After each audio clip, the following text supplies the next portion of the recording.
השם יתברך נתן כוח באדם שיחדש בריאות חדשות. Donc on est הלכות הילורי תחומים ערכה ה' שדון פרשת sage tête zayin, page 127. Donc הקדוש ברוך הוא il a donné la force à l'homme d'être mechadesh des briotes chadashot, c'est-à-dire à partir de ce qu'Hachem il a fait. Ce qu'on a vu avant, c'est que le monde il a été créé chaser tikkun, c'est-à-dire que il a fait en sorte que le monde il soit pas complet. Hachem il a laissé à l'homme la possibilité de compléter le monde. Donc il a donné à l'homme la force aussi d'être mechadesh des briotes chadashot, c'est-à-dire à partir de ce qu'Hachem il a donné, l'homme il peut faire des briotes chadashot. Afilou begashmiut roim zot, même matériellement on voit ça. Qui est le machal achitim qui fait aussi même pat velechem. Par exemple, on prend du blé, on fait avec du pain. Pat velechem ou comme bria acheret mamash, mais achitim bemar'e vetam vereach. On voit que le pain c'est quelque chose d'autre complètement, une créature nouvelle, une création nouvelle par rapport au blé, dans son apparence, dans son goût, dans son odeur. La même chose, un vêtement qu'on fait avec du lin. Plus forte raison d'autres travaux qui sont beaucoup plus sophistiqués et plus compliqués que l'homme y fait. Par exemple des lunettes ou des jumelles. Ou bien d'autres instruments extraordinaires que l'homme y fait qui sont comme des créatures nouvelles. Chez Adam l'homme y fait tout ça avec sa chokhma.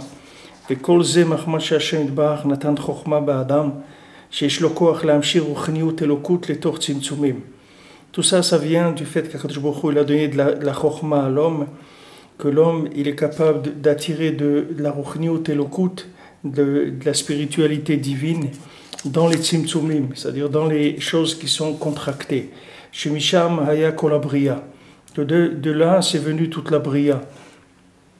C'est-à-dire toute la création en général, Hachem il l'a faite à partir de ça. C'est-à-dire qu'il a pris des tzimtzumim, des choses contractées, il a rentré de la divinité dedans.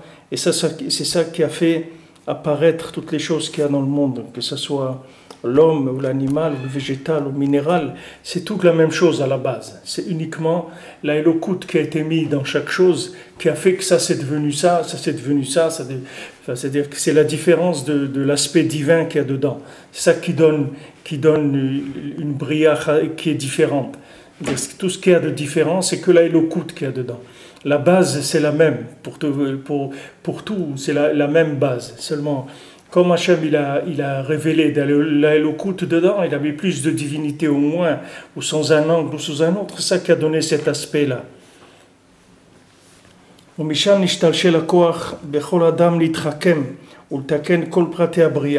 Et de là c'est venu, c'est-à-dire de ce principe-là qu'Hachem il a mis dans le monde, c'est-à-dire de mettre la Ruchniut Elokut dans des Tzimtzumim, de là il y a eu comme Ishtalshelut, que les choses elles se sont enchaînées les unes aux autres et que l'homme il a le corps d'être mitrakem, de réfléchir et de réparer tous les pratés à bria, c'est-à-dire de faire des tikkunim dans tout ce qu'il y a dans la bria, c'est-à-dire tout ce qu'Hachem il a créé, l'homme il peut le transformer et en faire quelque chose de plus sophistiqué, de plus évolué.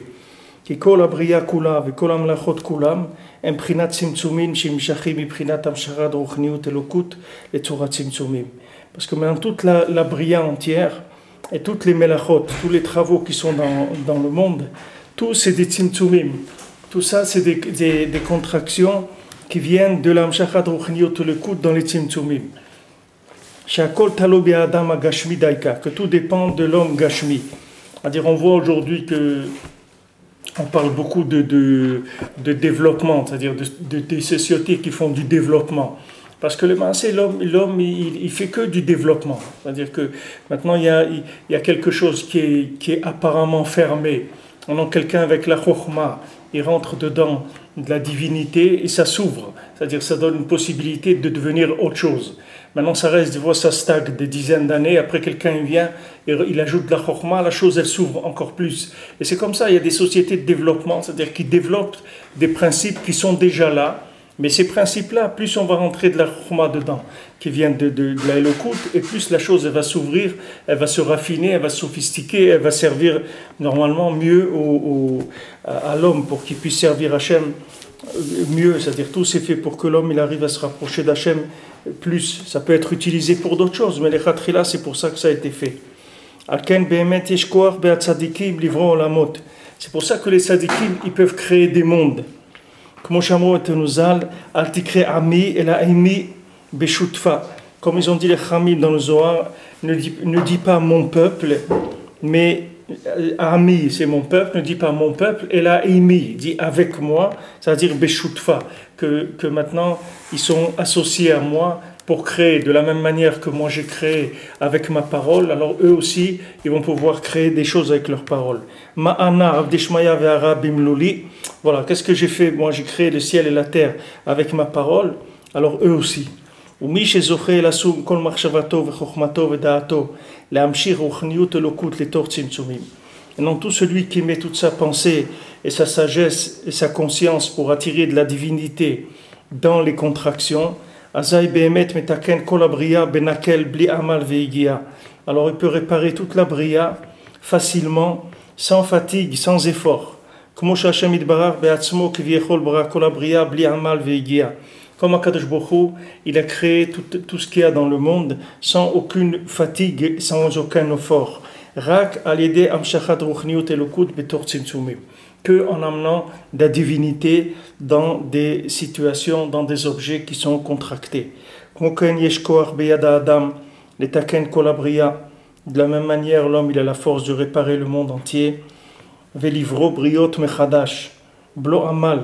Il peut créer des créatures nouvelles sans se fatiguer. Que en amenant de la divinité dans des choses qui sont contractées. Et si Adam Arishon il n'avait pas fauté, le olam il aurait été nitaken, le monde il aurait été réparé tout de suite. Adam Arishon. Mais à cause de la faute du premier homme, les avérotes des générations, le monde s'est abîmé.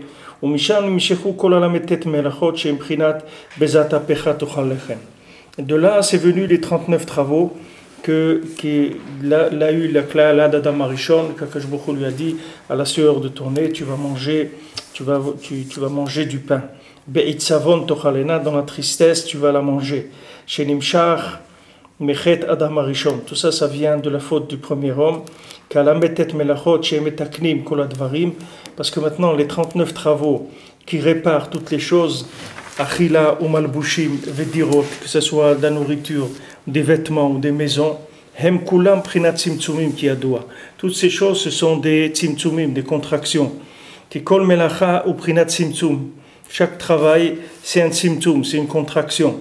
Chez Tzimtzem Akli, Betavnit ou Dmut Kazé, que maintenant il a fait un instrument avec une apparence, une construction comme ça.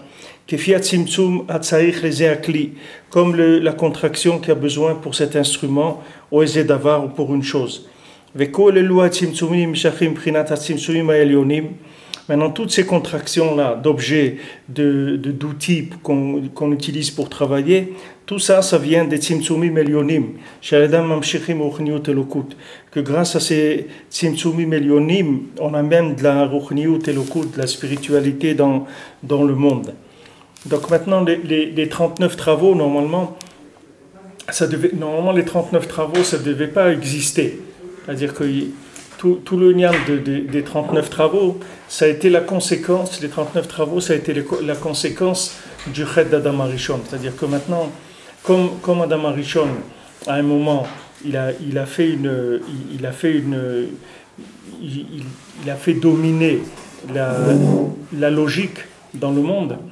Du moment où il a fait dominer la logique dans le monde, il a fait que que le monde, il est devenu des éléments qui sont apparemment indépendants, c'est-à-dire qui sont plus metzumtzamim, des éléments qui sont plus contractés.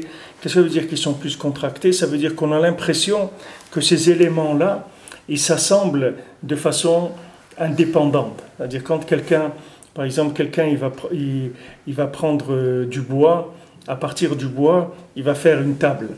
Donc maintenant, lui, il a l'impression que quand maintenant, à partir du bois, il a fait une table en utilisant des outils, par exemple, il a utilisé un marteau, il a utilisé une scie, etc.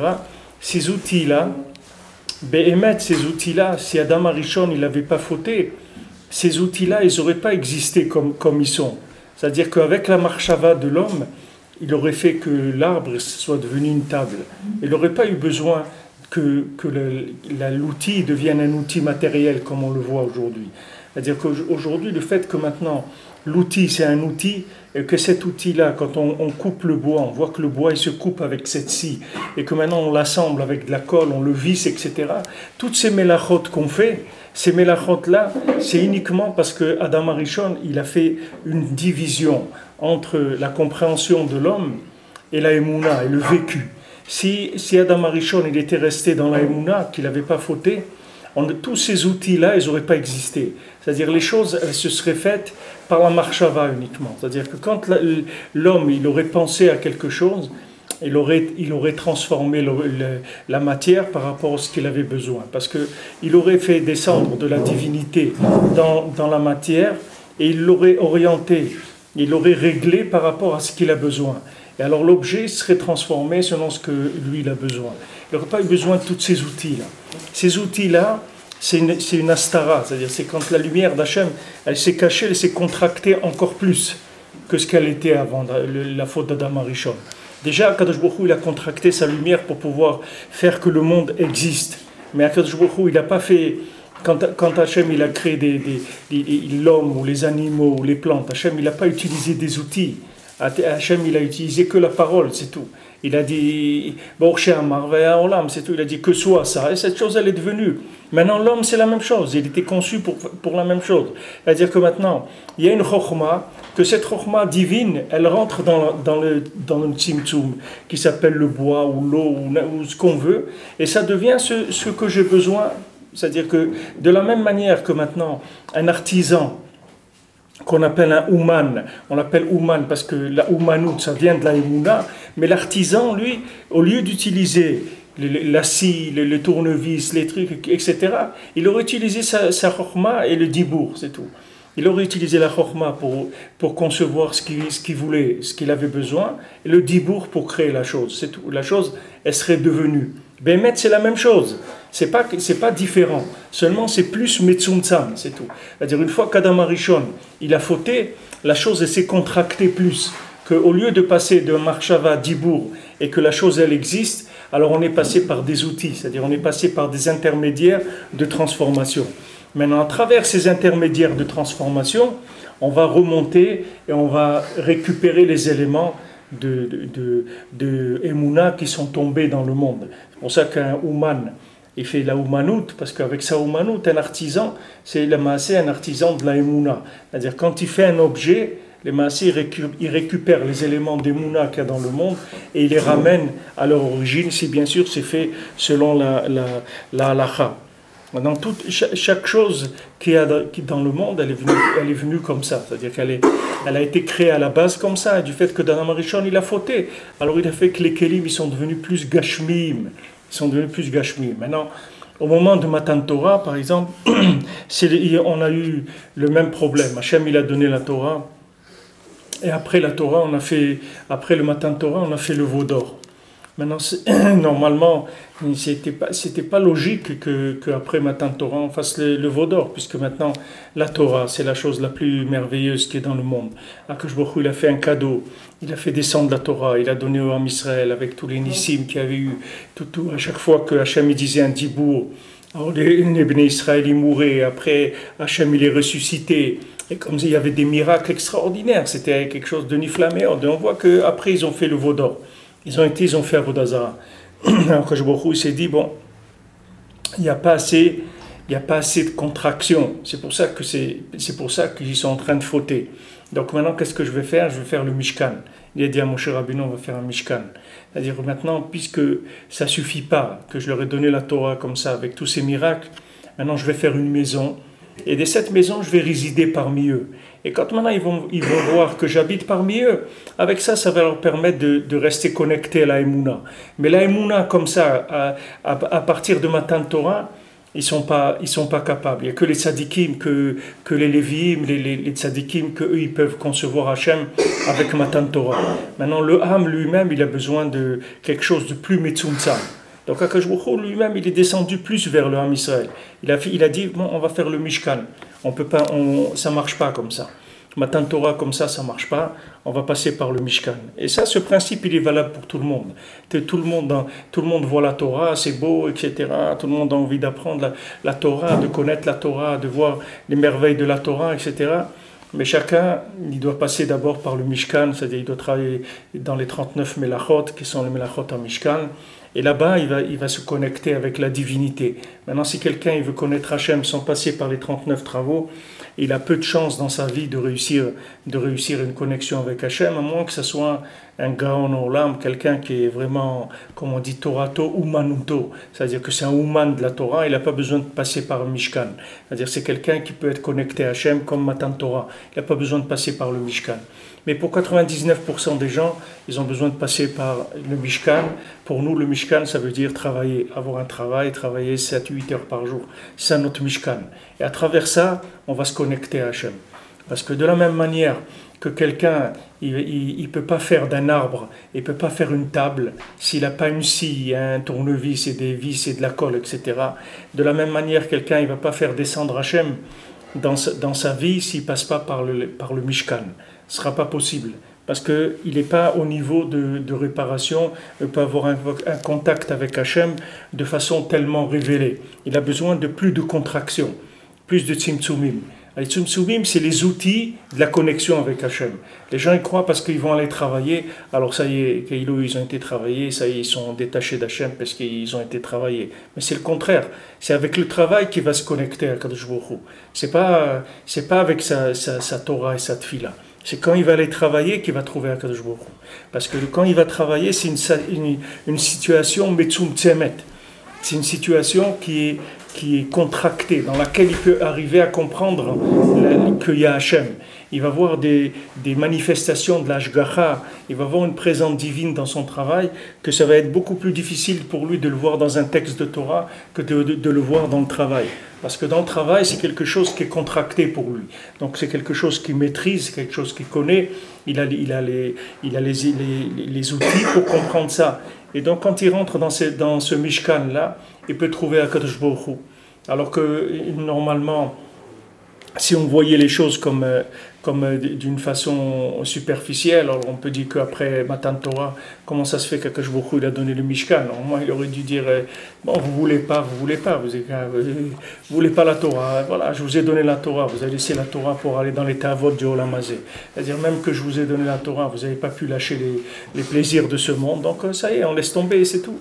Alors, Moshe Rabbeinu, il a dit, mais ça ne marche pas comme ça, c'est ton peuple, attends, maintenant, ils sont sortis d'Égypte, ces pauvres gens-là, ils t'ont rien demandé, c'est toi qui les as fait sortir d'Égypte, c'est toi qui, ok, tu as envie de te révéler à travers eux, mais ils ne sont pas prêts encore, ils devaient passer 400 ans en Égypte, ils n'en ont passé que 210, ils ne sont pas prêts pour le Matan Torah, il faut plus de tzimtzumim, il faut descendre plus.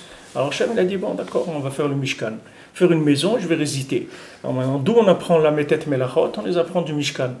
C'est-à-dire tous les travaux que quelqu'un y fait, qui travaille dans le marketing ou qui travaille dans une menuiserie ou n'importe où, il n'y a que 39 Melachot dans l'Olam, il n'y en a pas d'autres. Donc quand quelqu'un y travaille, c'est 39 Melachot, c'est-à-dire il est dans le Mishkan quand il travaille. C'est-à-dire qu'il doit avoir l'esprit et le cœur éveillés aux appels d'Hachem.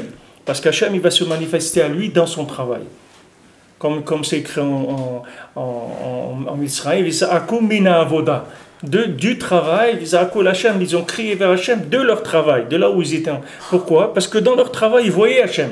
Alors là-bas, ils pouvaient crier. Pourquoi c'est crier? C'est ils criaient de leur travail. On peut dire qu'ils criaient quand ils rentraient chez eux, qu'ils avaient fini leur journée de travail. Maintenant, ils criaient vers Hachem, non. Min avoda, dans le travail, là-bas, ils criaient vers Hachem. Parce que dans le travail, ils voyaient Hachem. Parce que c'est un tzimtzum, c'est comme un outil, c'est la même chose. Aujourd'hui, vous ne pouvez pas fabriquer un objet à moins d'être un tzaddik. Rabbeinu, Rabbi Nachman, il avait un élève qui s'appelait Rabbi Yudel, que c'était un grand tzaddik. Son beau-père, c'était aussi un grand tzaddik. Il avait voyagé une fois en bateau et il est niftar, c'est-à-dire il était dans ce bateau et il y a eu un grand poisson qui est sorti de la mer et qui a voulu avaler le bateau. Alors lui, il est venu avec son talit et cette filine, il s'est mis en face de cet animal-là de mer, ce grand poisson. Et le poisson, il est rentré dans la mer. Ils ont pu continuer leur route. Et après, il est niftar. C'était le beau-père de ce Rav Yudel. Quand il est niftar, avant d'être niftar, il leur a dit, quand je vais être niftar, vous me mettez sur une planche, vous m'attachez et vous me mettez dans la mer, c'est tout. Et vous continuez votre route, vous vous occupez pas de moi. Alors lui, ils ont mis son corps dans la mer.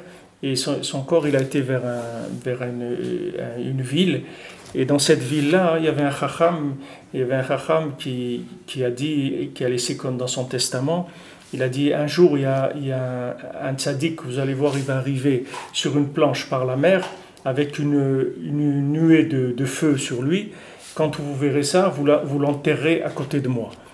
Et c'était ce beau-père de Rav Yudel, quand il est arrivé, ils ont vu son corps. Alors ils ont vu avec le feu comme ça, donc ils l'ont enterré à côté du chacham de la ville. Et ce beau-père de Rav Yudel, il avait dit, s'il y avait eu mon gendre avec moi, c'est-à-dire ce Rav Yudel, il ne m'aurait pas laissé mourir comme ça dans le bateau, je ne serais pas mort. Tellement considéré ce Rav Yudel que c'était un grand tzaddik. Alors lui, ce Rav Yudel, c'est un élève de Rabbi Nachman. Alors une fois, ils étaient en voyage avec Rabbi Nachman, et lui, il faisait beaucoup de miracles, c'est Rav Yudel. Alors, ils étaient en voyage, et Rabbi Nachman, il a dit, j'ai envie d'aller au mikvé. Alors le Rav Yudel a dit, vous permettez que je vous fasse un mikvé? Il a dit, d'accord. Alors lui, il a tracé un cercle comme ça dans la terre, et la terre, elle s'est affaissée, et il y a eu un mikvé, et Rabbi Nachman, il s'est trempé là-bas. Après, lui aussi, il a voulu se tremper, Rabbi Nachman lui a dit, non, toi, tu te trempes pas. Mais alors maintenant, qu'est-ce que c'est un miracle? Maintenant, on voit ça. On voit c'est merveilleux comment il a fait un cercle comme ça et il y a eu un mikvé.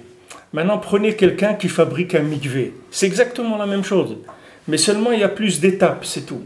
Celui qui trace un cercle, après il prend un marteau-piqueur et il creuse et il met du béton et il fait une canalisation, il amène l'eau et tout. C'est la même chose. Seulement, il est passé par plus de contractions, c'est tout. C'est-à-dire, il a utilisé des outils, un marteau-piqueur, un truc, du béton, des trucs. Alors que l'autre, il a fait d'un coup, c'est tout. C'est-à-dire, l'autre, il est plus avancé. Le tzaddik, il est plus avancé, il est plus haut dans la chorma. Donc, il utilise moins de tzimtzumim, c'est tout. Il a besoin de moins de contractions. Donc, lui, il vient, il dit quoi? Qu'est-ce que vous avez besoin? Un mikvé, pas de problème, voilà, tac, voilà le mikvé, allez, trempez-vous. Alors, nous, on voit ça, on dit, waouh! C'est un miracle. Mais c'est pas vrai. Même quelqu'un qui fabrique un mikvé avec un marteau-piqueur, c'est un miracle. Ça aussi, c'est un miracle. Mais c'est un miracle avec des petits miracles. Il y a celui qui a inventé le marteau-piqueur, il y a celui qui a inventé le ciment, il y a celui qui a inventé le tuyau, il y a celui qui a inventé l'eau, c'est pas stérilisée, ou le chauffage.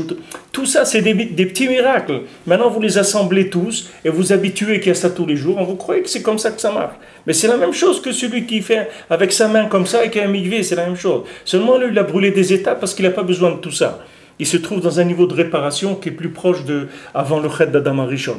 Maintenant, dans la vie de chacun, c'est la même chose. Quelqu'un y croit parce qu'il va travailler, alors c'est plus de la Torah. Mais c'est la même chose. Quand il prend son stylo, il fait un chèque, c'est la même chose que s'il étudie la Torah, c'est la même chose. C'est un tzimtzum, c'est tout. Mais c'est la même chose. Pourquoi il fait ça maintenant? Pourquoi il est en train de payer? Pourquoi il est en train d'acheter? Pourquoi il est en train de vendre pour donner à manger à sa famille, pour faire Shabbat, pour s'acheter des vêtements? C'est la même chose. C'est la même chose que la Torah. C'est exactement pareil. Mais c'est plus Metzumtzam, c'est tout. C'est la même chose que l'exemple que je vous ai donné du mikvé. Mais là, c'est plus Metzumtzam, quand il travaille. Alors que vous allez avoir un chacham, que lui, il est en train d'étudier la Torah, que sa parnassa va lui venir chez lui à la maison, parce que Torato Umanuto. Parce que lui, quand il étudie la Torah, c'est de la Umanut, comme celui qui fait un cercle avec sa main et qui fabrique le mikvé. Lui, il n'a pas besoin de passer par toutes les étapes, là, parce qu'il est d'un niveau de réparation plus grand. Mais la conception du travail dans le monde de la Torah, elle a été énormément abîmée dans les siècles derniers, alors qu'à l'époque de la Gemara, les gens y travaillaient, c'était pas honteux, c'était normal. Un Tana, il avait ses vignobles, il fabriquait du vin, l'autre il avait ses oliviers, il faisait de l'huile d'olive, l'autre il faisait des vêtements, l'autre il avait des poissons, l'autre il avait des trucs, c'était normal, c'était la vie normale. Pourquoi? Parce que c'était Tzimtzumim de la Elokut. Mais les gens, quand ils sont entrés dans la Chorma de la Torah, d'une façon déformée, alors ils ont recommencé la même chose que Adam Arishon. Adam Arishon, il a coupé entre la Chorma et la Emouna. Alors là, il y a un moment où les gens ils ont fait la même chose. Ils ont dit non, la Torah c'est une Chorma. Il faut rentrer dans la Chorma de la Torah. Il dit mais attends, mais la Torah elle est vivante, c'est pas que de l'intellect la Torah. La Torah ça se vit, c'est pas quelque chose qui est de la connaissance. Ça ne sert à rien que de la connaissance. Qu'est-ce que je vais faire avec de la connaissance? Moi, il faut que je vive les choses. Il faut que j'arrange mes midotes. Il faut que j'ai de la hirat shamayim. C'est ça qui m'intéresse. C'est ça que je veux. La première question qu'on demande à quelqu'un quand il arrive devant le Beddin Shema, là, est-ce que tu as fait ton commerce dans la Emouna? Quelqu'un, la première question, il ne va pas répondre. Il va dire ah non, mais moi, je n'ai pas travaillé. Il dit mais pour que tu te prends?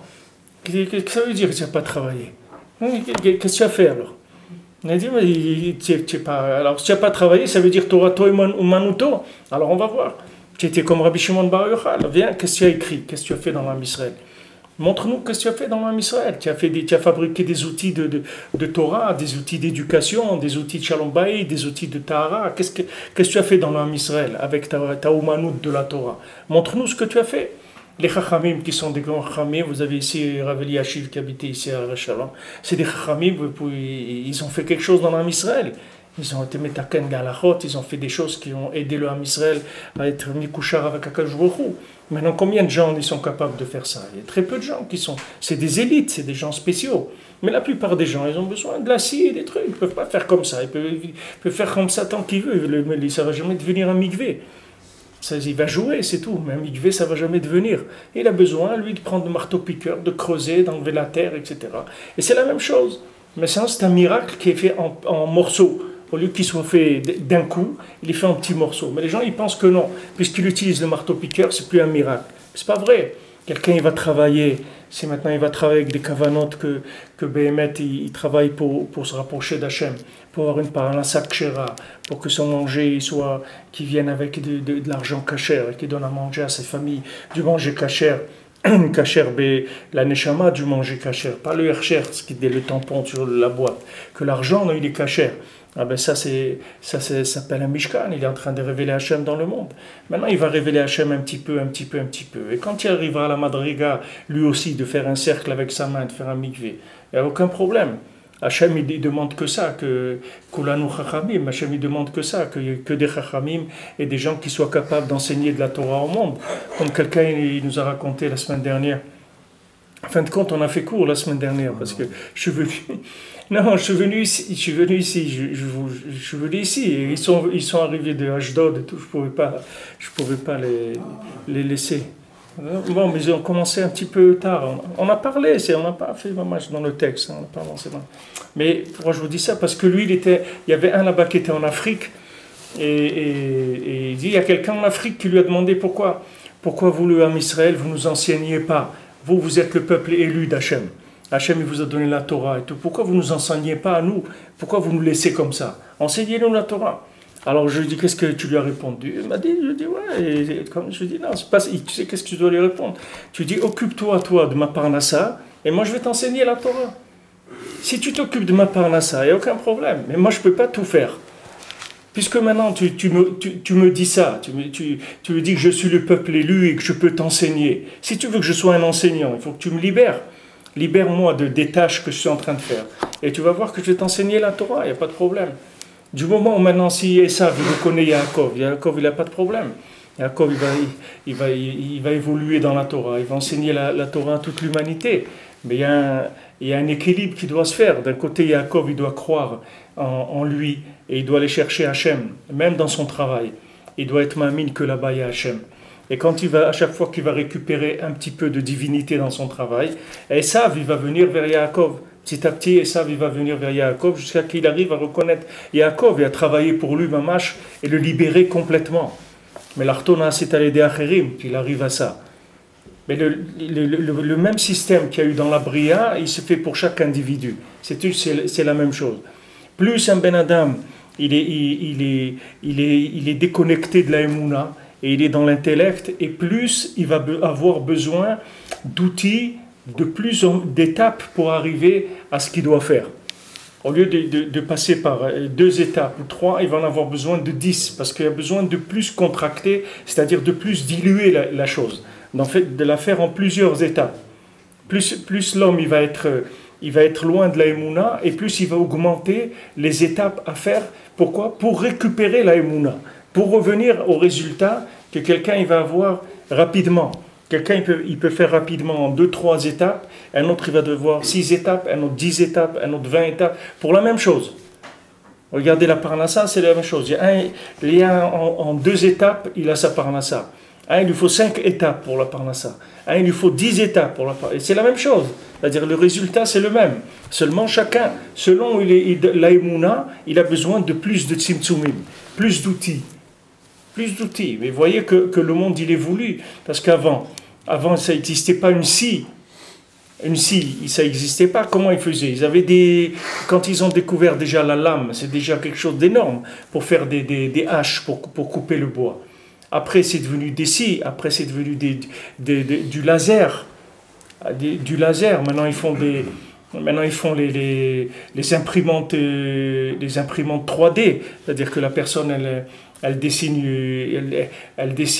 vous voyez, elle dessine à l'ordinateur une paire de chaussures, et après l'imprimante elle a fait la paire de chaussures. Vous voyez, quelqu'un il dessine une paire de chaussures à l'écran, et après vous voyez, il met les chaussures, il sort de la machine, il met des chaussures, il fabrique des chaussures, parce que les imprimantes en 3D, même des voitures, ils font. Il fait à l'écran, et l'imprimante elle fabrique la voiture. Les Israéliens ils travaillent beaucoup sur ces choses-là. Maintenant, ça commence, mais vous voyez, il existe déjà des choses qui se fabriquent que par ordinateur, c'est tout. La personne, elle le dessine, ça y est, une imprimante qui le fait. Entièrement, tout l'objet, des objets très, très sophistiqués, ils sont faits que par des imprimantes qui font en 3D, qui découpent, qui font tout. Maintenant, où on est l'âge de la pierre taillée, où on est arrivé aujourd'hui. Maintenant, tout ça, c'est rien que parce qu'il y a plus de Elokout dans le monde, c'est tout. Que les tzimtzumim, ils sont de plus en plus raffinés. De plus en plus raffinés. Donc c'est plus facile, de plus en plus facile. L'homme, il a des outils, parce que c'est ça qui manquait à l'homme. L'homme, il n'avait pas d'outils. Il avait la matière première et il n'avait pas d'outils. Et il était incapable, avec sa chokhma, de transformer la matière première à cause du chet d'Adam Arishon. Donc maintenant, quand je vous retrouve, il a dit Adam Arishon, tu vas passer par la difficulté de toutes les étapes de manipulation de la matière avant d'arriver à fabriquer ce que tu as besoin et manger ton pain. Tu vas arriver à toutes ces transformations-là. Depuis le grain de blé jusqu'au pain terminé, regarde toutes les mélachot qu'il faut faire pour arriver à manger un morceau de pain. Alors que si Adam Arishon n'avait pas fauté, on n'aurait pas eu besoin de ça. Toutes ces étapes-là, on n'aurait pas eu besoin de les faire. Toutes ces étapes, on a besoin uniquement parce que le cerveau et le cœur, ils sont séparés, et maintenant il faut les reprendre à petite dose. Donc on a besoin doucement, de faire à chaque fois un petit peu, et d'arriver, on ne pourrait pas passer du blé au pain directement, parce qu'on n'aurait pas la possibilité d'assimiler une chose pareille. Mais les tzadikim, ils n'ont pas de problème. Les tzadikim, ils ont besoin d'un morceau de pain, le morceau de pain, il vient. Il n'a pas besoin de rien faire. Il n'a besoin de rien faire, parce qu'avec sa chokhma, il fait ce qu'il a besoin. Il obtient ce qu'il a besoin immédiatement. Il n'y a pas de temps, il n'y a rien du tout. Parce qu'il n'a pas besoin de toutes ces tzimtzumim-là. Alors il dit Rav Natan, Veze prinat la metet melachot di gdusha, prinat melechet hamishkan. Donc voilà les 39 travaux maintenant de Gdusha, qui sont les travaux du Mishkan. Shesham hayu kol hametet melachot. Là-bas, il y avait les 39 travaux dans le Mishkan. Ki kol hametet melachot ha-Mishkan, kulam hem prinat hamshachat ruchniut elokut, les tor tzimtzumim. Parce que tous les 39 travaux qu'il y avait dans le tabernacle, dans le Mishkan, c'est tout le même principe. C'est d'amener de la spiritualité divine dans les tzimtzumim, dans de la matière, dans des contractions. Qui allait décoller praté à Mishkan, vekelav nimshar ruchniut elokut les tor tzimtzumim. Parce que maintenant, grâce à tous les détails du Mishkan et de ses instruments, alors il y a de la divinité d'Hachem qui vient dans ces tzimtzumim, qu'aider les galot et le couteau baolam. Alors pour révéler la divinité dans le monde. C'est-à-dire que maintenant on est obligé de passer par ça pour révéler qu'il y a Hachem dans le monde. Avant il n'y avait pas besoin de ça. Si en Matan Torah on avait dit Naase Venishma, mais qu'on avait été au niveau de ce Naase Venishma Behemet, c'est-à-dire qu'on aurait dit Naase Venishma, Hachem, on est d'accord, on est d'accord, on y va, on accepte, on va faire. Mais si c'était vrai, il n'y aurait pas de problème. Mais seulement on a eu comme on dit, les yeux, ils étaient plus gros que le ventre. Parce qu'on a dit oui, oui, oui, mais quand il a fallu payer, on n'a pas pu payer. On n'a pas pu assumer. On n'a pas pu assumer. Et ça, chacun. Et les gens, ils voient la lumière de la Torah, ils s'engagent, Eretz Israël, tout ça. Waouh, c'est super, Eretz Israël, le Kotel, Jérusalem, le mariage, les trucs, la Torah, tout ça, c'est lié. Et après, bam, il tombe. Alors il dit, mais pourtant, j'étais sincère quand j'ai vu et tout, c'est ça que je voulais et tout. Et c'est vrai, c'est bien. Mais sache que maintenant, tu as besoin de tzimtzumim. Tu ne peux pas d'un coup, c'est pas possible. Tu as besoin de tzimtzumim, passer par des étapes. Ces étapes-là, elles vont te permettre d'arriver à là où tu dois arriver. D'Afka, tu vas arriver là où tu dois arriver. Avec le Mishkan, avec des tentures, avec des bois, des crochets, des vis, des choses, chaque chose avec sa mesure, avec tout calculé pour que Hachem il se révèle. Donc ça c'est pratique. Il dit que chaque détail des 39 travaux du Mishkan, ce sont des contractions qui sont spécifiques pour révéler Hachem. Parce que comme c'est connu, c'est pour ça qu'il y avait tout le maasé de Mishkan. Voilà comme c'est écrit, et je vais résider parmi les Am Israël. Comment c'est écrit, va sur le Mishkan, Shachanti Betocho. Ils vont faire Mishkan, Shachanti Betocham, parmi eux, pas dans le Mishkan. Akash Bokho, il a dit, vous allez faire le Mishkan et je vais résider parmi vous. C'est pas que maintenant, c'est pas maintenant que tu vas faire le Mishkan pour que Hachem il ait une maison, de temps en temps tu passes, tu vois la maison d'Hachem, tu dis, ah, Baou Hachem il est là, il ne faut pas s'inquiéter, etc. Non, Veshachanti Betocham, c'est dire, Chazal, ils disent, dans le cœur de chacun. Tout le Mishkan, ça a été fait pour résider dans le cœur de chacun. C'est pas pour qu'il y ait une maison, que quand tu vas au Mishkan, tu vois Hachem, et après tu rentres chez toi, tu vois plus rien. Non, le Mishkan, c'est juste une contraction pour permettre de résider dans le cœur de chacun, ce qui n'est pas arrivé à Hachem à faire avec Matan Torah. Avec Matan Torah, il y a un éblouissement très fort, mais il n'y a pas une résidence dans le cœur de chacun. La résidence dans le cœur de chacun, c'est fait que grâce au Mishkan. Alken behemet ikaram shachat aparnasa. C'est pour ça que Behemet, toute la parnassa, elle ne vient que de ce principe-là. C'est-à-dire, plus quelqu'un, il amène de la ruchniut dans les tzimtzumim, et plus quelqu'un, il va avoir parnassa. Facile, c'est-à-dire, c'est ça la parnassa. Comme c'est écrit dans la Torah en question. Mishi pogem bazeh chaz v'shalom. Aza enofel leprinat lametet melachot gashmiot. Mais celui qui est pogem là-dedans, c'est-à-dire celui qui n'est pas mamshir de la elokut dans les tzimtzumim, celui qui ne respecte pas maintenant le Shulchan Aruch quand il travaille, c'est-à-dire celui qui ne travaille pas avec Emouna, alors maintenant il tombe dans les 39 travaux qui sont mamash matériels, chez le Zeh Haolam, chez Nivgemu Mechet Adam Arishon, tout ce qui a été abîmé par Adam Arishon, c'est-à-dire qu'il y a eu des zones d'ombre qui ont été faites dans le monde, que l'homme il peut considérer la matière comme étant de la matière mamash. Alors celui qui rentre pas dans la Elukut, alors il voit la matière comme étant de la matière mamash.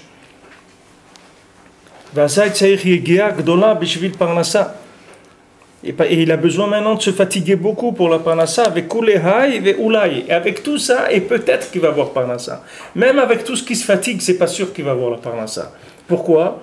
Parce qu'il a commencé à considérer les outils comme des choses qui étaient des outils indépendants d'Hachem. Ils croient que c'est des outils que la scie, elle peut couper le bois. Elle est faite pour couper le bois, c'est tout. C'est un outil pour couper le bois, c'est tout. C'est à ça que ça sert. Non, c'est pas la scie, ça sert, c'est pas un outil pour couper le bois seulement. La scie, c'est un tzimtzum d'Hachem pour couper le bois, parce que maintenant, il y a eu le Chad Adam Arishon, et normalement, tu aurais pu couper le bois avec ta parole. Tu n'aurais pas eu besoin de la scie. Mais maintenant, comme Adam Arishon, il a fauté, alors tu es obligé de passer par la scie pour faire la chose. Mais ce n'est pas la scie qui coupe le bois. C'est pas une scie la scie, ce n'est pas un outil indépendant. Si tu enlèves Hachem de la situation, tu verras que la scie, elle ne va rien couper du tout. Elle ne peut plus couper, le bois, c'est plus rien, il n'y a plus rien qui existe. Tout va disparaître, tout va s'abîmer, parce qu'il n'y a plus de divinité. C'est comme tu prends le corps de quelqu'un, si tu enlèves la neshama, le corps, c'est plus rien, c'est un morceau de viande, il va pourrir en quelques heures, il est pourri, il n'y a plus rien. Alors avant, tu voyais, c'est un Ben Adam, il faisait du sport, il lançait le javelot, il faisait des trucs, etc. Maintenant, tu le vois, Makara. Il dit, mais qu'est-ce qui t'arrive? En quelques heures, tu es devenu comme ça. Qu'est-ce qu'il y a eu? Il n'y a rien, il lui a enlevé la neshama, c'est tout. On lui a enlevé la neshama, qu'est-ce qu'il y a un bout de viande, c'est tout. On ne met pas au frigo, il sent mauvais, tout. Même si c'est quelqu'un de n'importe qui, voilà, ça y est, c'est rien du tout. Maintenant, une situation, c'est pareil. Tu prends une situation de travail, c'est la même chose. Si tu enlèves Hachem, ça devient quelque chose de dégoûtant, c'est rien du tout. C'est quelque chose qui n'a plus de sens. Alors maintenant, ça rend la parnassa plus dur. La parnassa, plus quelqu'un, il matérialise les situations de travail, et plus la parnassa, elle est difficile. Elle est difficile, et même quand il se fatigue, oulaï, il dit oulaï et koulehaï oulaï, peut-être qu'il va avoir parnassa. C'est même pas sûr. Il y a des gens, ils se fatiguent beaucoup, ils n'ont même pas de parnassa, ils n'arrivent même pas à gagner leur vie, de quoi payer un loyer, un truc, ils n'arrivent pas. Ça vient de quoi? Ça vient qu'il n'y a pas d'émouna dans le travail. Comme il n'y a pas d'émouna dans le travail, ce qui était un vêtement au départ, c'est pas devenu un vêtement, c'est devenu c'est devenu une camisole, c'est devenu une armure. Ça ferme tout se ferme, tout se bloque. Alors que ça, c'était prévu normalement pour révéler Hachem, comme quand tu rentres dans le Mishkan, tu vois des tentures, tu vois des crochets, tu vois des tubes, tu vois des choses. Maintenant, tout ça, c'est quoi? C'est que des contractions pour permettre qu'Hachem y réside là-dedans. Maintenant, dans ton travail, c'est la même chose. Si tu rentres pas dans ton travail avec de la Emouna, alors dans ton travail, il ne te donne pas la parnassa. Et il a dit à Hachem, il a dit maintenant tu vas souffrir pour la parnassa. Parce que tu as fait la bêtise que tu as faite, la vera que tu as faite. Elle va te faire souffrir pour la parnassa. Maintenant, chaque fois que l'homme il refait le Chad Adam Arishon, c'est-à-dire chaque fois qu'il va avec la Chokhma, sans Emouna, alors chaque fois il retombe dans la difficulté de la parnassa. Et il dit, mais pourquoi c'est dur pour moi la parnassa? Pourquoi c'est dur? Parce que tu vas avec de la Chokhma, va avec de la Emouna. Mais la Chokhma, utilise la Chokhma comme un outil. Et mets en domination, en dominante dans ton travail, mets la Emouna. C'est ça qui domine, c'est la Emouna. C'est-à-dire que tu sais que chaque situation, c'est un tzimtzum de la Elokut. Et tu ne vas jamais faire quelque chose en dehors de la volonté d'Hachem pour avoir ta parnassa, tu le sais. Comme des gens qui disent, ouais, le pauvre, il n'a pas de parnassa, parce que depuis qu'il est venu religieux, il ferme le magasin de Shabbat. Alors c'est normal, il a plus de parnassa. Mais ça, c'est de la pécorsoute, quelqu'un dit ça. Comment il va avoir parnassa? Au contraire, c'est parce qu'il ferme le Shabbat qu'il a la parnassa. La parnassa, elle vient du Shabbat, c'est Makor HaBracha. La parnassa, elle vient du fait que l'homme ne fait rien, c'est pas de ce qu'il fait. C'est comment il ne fait rien qu'il a parnassa. Quand il fait, il est déjà lancé dans la réalisation. Mais le projet, il se fait dans le Shabbat, il ne se fait pas dans la semaine. La semaine, c'est qu'une révélation de ce qu'il y a eu Shabbat. Et si quelqu'un, maintenant, il ne fait pas Shabbat, c'est sûr qu'il ne peut pas avoir parnassa. Et s'il a parnassa, c'est encore pire. C'est vaut mieux qu'il n'ait pas parnassa. Parce que s'il a parnassa et qu'il travaille le Shabbat, alors là, il tombe encore. Ça veut dire qu'Hachem, il ne s'occupe pas de lui. Il le laisse fonctionner sur un système de pilotage automatique. Et dans sa vie, il va rester endormi tout le temps. Tandis que si quelqu'un, au moins Hachem, il fait qu'il a des difficultés, il va essayer de chercher pourquoi les difficultés, essayer de se rapprocher d'Akadosh Baruch Hu. Mais dans la parnassa, la dominante, c'est la Emouna. C'est de savoir que je vais travailler pour chercher Hachem. C'est pour ça que je vais travailler. Je vais chercher Hachem comme je construis mon Mishkan. On le démontait, on le remontait. Allez, tac, tac, la Gemara elle dit, voilà combien il mesure. Il trouvait la taille de ceux qui portaient le Mishkan. Il mesurait Il mesurait au moins 5 mètres de haut. C'est les gens qui portaient la Gemara dit, d'après les tailles des poutres qu'ils portaient et tout, il fallait qu'ils mesurent au moins 5 mètres de haut pour pouvoir porter ces choses-là, que ça ne touche pas le sol quand il est porté. Le calcul de ça, voilà la taille des hommes qui portaient tout le matériel du Mishkan. Qu'est-ce qu'on faisait avec le Mishkan? On le démontait, on le remontait, on le démontait, on le remontait. Mais comme ça, c'est le travail. Tous les jours, c'est la même chose. Tous les jours, quelqu'un il vient le matin et construit le Mishkan, tous les soirs, il le démonte. Tous les jours, il le construit, tous les soirs, il le démonte. Comme ça, chaque jour. Il construit la Emouna, il va avec la Tfila, il va avec le Tzedaka, il va avec l'attachement de Tzadikim, il va, tac, allez, maintenant, il va rentrer dans le monde du travail avec la Emouna, avec le cœur ouvert à la connexion avec Hachem. Et il va voir des paroles divines, de la présence divine dans son travail extraordinaire. Et là, il va pouvoir voir Hachem. Maintenant, plus il va voir Hachem, plus il va sortir des outils qui sont épais, qui sont gassim, qui sont lourds. Il va raffiner l'outil de plus en plus. Plus il va voir Hachem, plus on va le sortir de l'épaisseur de l'outil. Il va aller dans un outil de plus en plus raffiné, jusqu'à qu'après il peut trouver la parnassa avec une idée qu'il a eue, tac, tac, il crée une société pendant 2-3 mois, après ça y est, il vend cette société, il a de la parnassa pour toute sa vie, il n'a plus besoin de travailler. D'où c'est venu ça? C'est venu parce qu'il a raffiné le Kéli à chaque fois. Chaque fois, il a raffiné le Kéli. Comment il a raffiné? Parce qu'il a vu Hachem. Il dit, Hachem, c'est bon, je t'ai vu maintenant. Il dit, ah bon, tu m'as vu? Ok, alors tu peux passer à un autre niveau maintenant. On va raffiner les Kélim. Tu n'as pas besoin de Kélim tellement épais. On va te raffiner de plus en plus le Kélim, jusqu'à un moment, après, tu peux avoir parnassa avec ta bouche, c'est tout. Ça, c'est les tzadikim. Ils n'ont besoin d'aucun Kéli. Mais la plupart des gens, ils ont besoin de Kéli maintenant. Plus quelqu'un il a de la Emouna, plus le Kéli se raffine. C'est-à-dire qu'il a besoin d'un outil de plus en plus raffiné. Il n'a pas besoin d'aller dans des choses qui sont épaisses. Vous voyez, aujourd'hui, il y a plus de... Les gens ils travaillent plus dans du service que dans de la matière. Alors qu'avant, les gens ils travaillaient plus dans des usines, ils travaillaient plus avec les mains. Aujourd'hui, les gens ils travaillent plus avec du service. C'est beaucoup parce qu'il y a plus de raffinement. Hachem, il se révèle plus dans le monde. Comme on se rapproche de la Géoula, chaque jour, il y a plus de Gilouï, de la Elokut dans le monde. Donc c'est plus facile. Comme on a étudié ce matin, vous voyez qu'aujourd'hui, des gens, ils ont parnassa, ils ne sortent pas de leur maison. Rien qu'avec Internet, ils ont parnassa. Il y a des gens, voilà, j'ai vu que dans les trucs là qu'ils achètent en fin d'année, les cadeaux, ils ont acheté en France pour 9 milliards d'euros de choses par Internet. Ça veut dire que tous ces gens-là, ils ont vendu, ils ont pas bougé de chez eux. Il y a des gens, ils ont rien. Même ce qu'ils vendent, ils l'ont pas. Ils ont rien. Ils ont juste une plateforme. Quelqu'un, il achète là, et lui, maintenant, après, il dit à l'autre, tu livres là-bas. Lui, il fait rien du tout. Il a pas. Mais ça, c'est une bracha. Ça, c'est une bracha. Avant, pour faire ça, ce qui fait les ventes qu'il fait dans une journée, il fallait une tira, il faut un camion, il faut un truc, il faut il faut un magasin, il faut combien? Là, il a rien du tout, il a rien, même il a un écran, il éteint l'écran, il n'y a plus rien. Il le range dans l'armoire, tu rentres et tu vois même pas qu'il travaille, il a rien du tout chez lui. Il y a rien, il n'y a pas de trace de gashmiout, rien du tout. Et pourtant, il gagne sa vie, il gagne beaucoup d'argent. Et il fait rien du tout. Il fait rien. Il a fait une plateforme, il commande, il paye comme ça. Lui, la commande, elle est passée au truc. Lui, il n'a jamais vu ni le camion, ni l'objet, ni rien du tout, ni le client, ni rien. Même l'argent, il ne voit pas. Mais ça tourne dans des circuits comme ça. Mais ça, c'est de l'ailokoud. C'est pas shoot. Ça veut dire que la parnassa, elle est rentrée dans la maison. Du sadé, normalement c'était Esav, c'est Ish Sadé, il faut aller dans le sadé pour avoir la parnassa. Il faut sortir dans les champs, travailler dans les champs pour avoir la parnassa.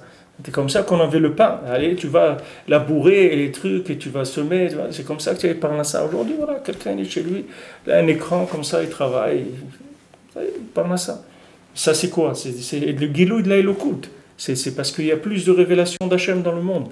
Chaque fois qu'il y a plus de mitzvot, il y a plus de tfila, il y a plus d'aliyah en Eretz Israël, il y a plus de nesiot haouman, plus des gens ils font tikkun klali, plus des gens ils font une bodédout, plus des gens ils font les conseils des tzadikim, et plus ça facilite la vie du monde entier. C'est pas du Ham Israël.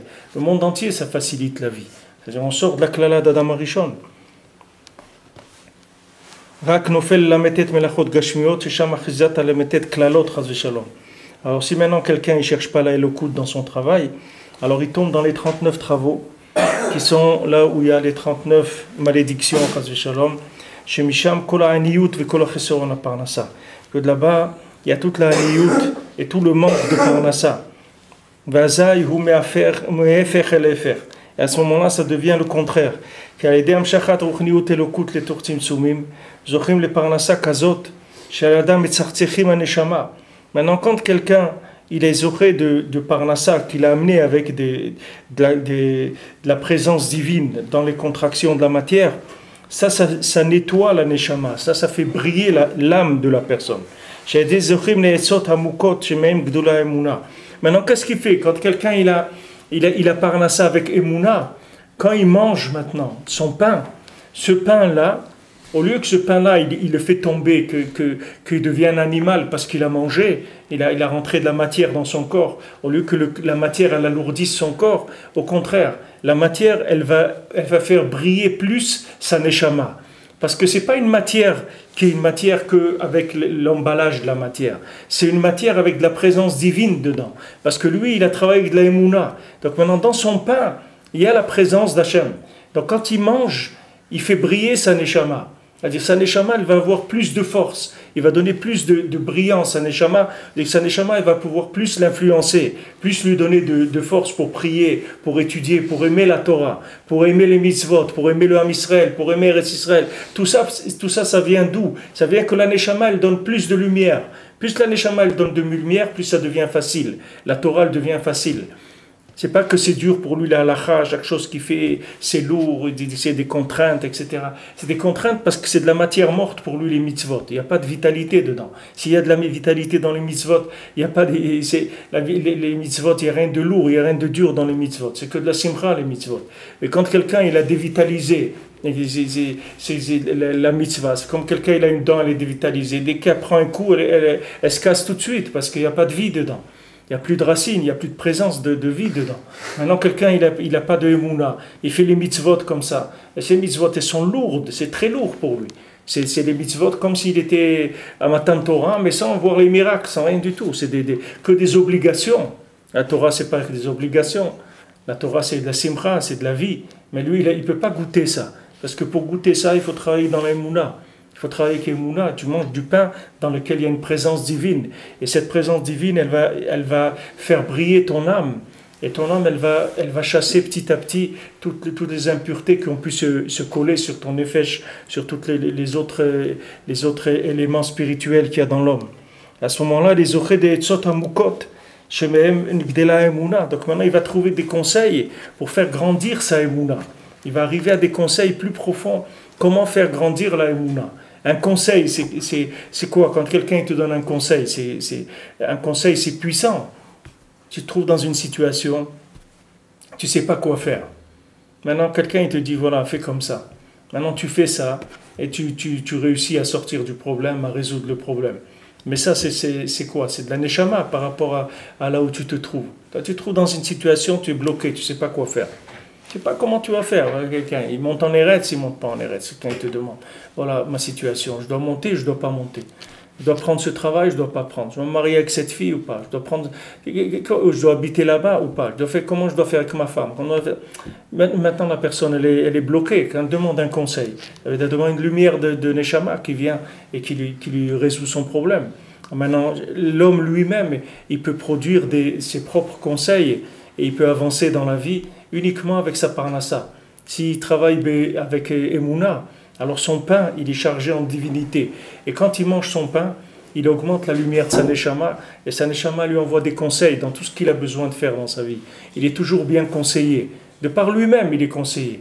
Il n'a pas besoin de demander. Lui-même, il reçoit des conseils. Avec sa Emouna, lui, il reçoit les conseils.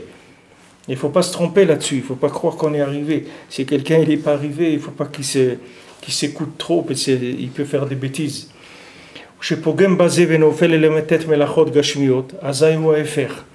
Maintenant, si quelqu'un, chas v'shalom, il tombe dans les 39 travaux matériels, il tombe dans le contraire. L'odai she'eno zoche le'etzot, al yedei parnassa. Non seulement que sa parnassa ne va pas lui donner des conseils, adraba au contraire, ou tsarich etzot v'tachbulot rabot, l'amshir parnassa avec kulehai v'ulai. Lui, il a besoin maintenant de conseils et de combines. Comment il va faire pour avoir parnassa? Et peut-être avec tout ça, il va avoir parnassa et c'est pas sûr. C'est pas sûr. Combien de gens ils ont essayé, ils font une affaire, après ils font une autre, et ils font un truc, et un autre, et là, ils s'associent avec quelqu'un là-bas, et ils demandent là-bas, il va travailler 2 heures là-bas, tout ça, et coule les rails, peut-être il va sortir un morceau de pain de tout ça. C'est-à-dire, s'il rentre dans le contraire, il a besoin, toute l'énergie de conseils qu'il a besoin, c'est rien que pour trouver un morceau de pain. Alors que normalement, c'est le contraire. S'il travaille avec la Emouna, le pain qu'il mange, ça lui donnerait des conseils, comment lui faciliter tout. Là, au contraire, il a besoin de conseils uniquement pour arriver à avoir un morceau de pain. Parce que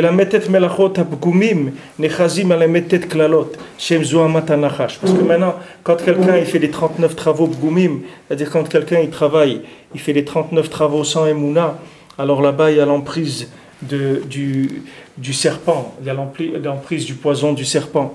Chez Misham, Kol Chesaron Parnassa. Que là-bas, toute la parnassa, elle vient le manque de parnassa, ça vient du conseil du serpent.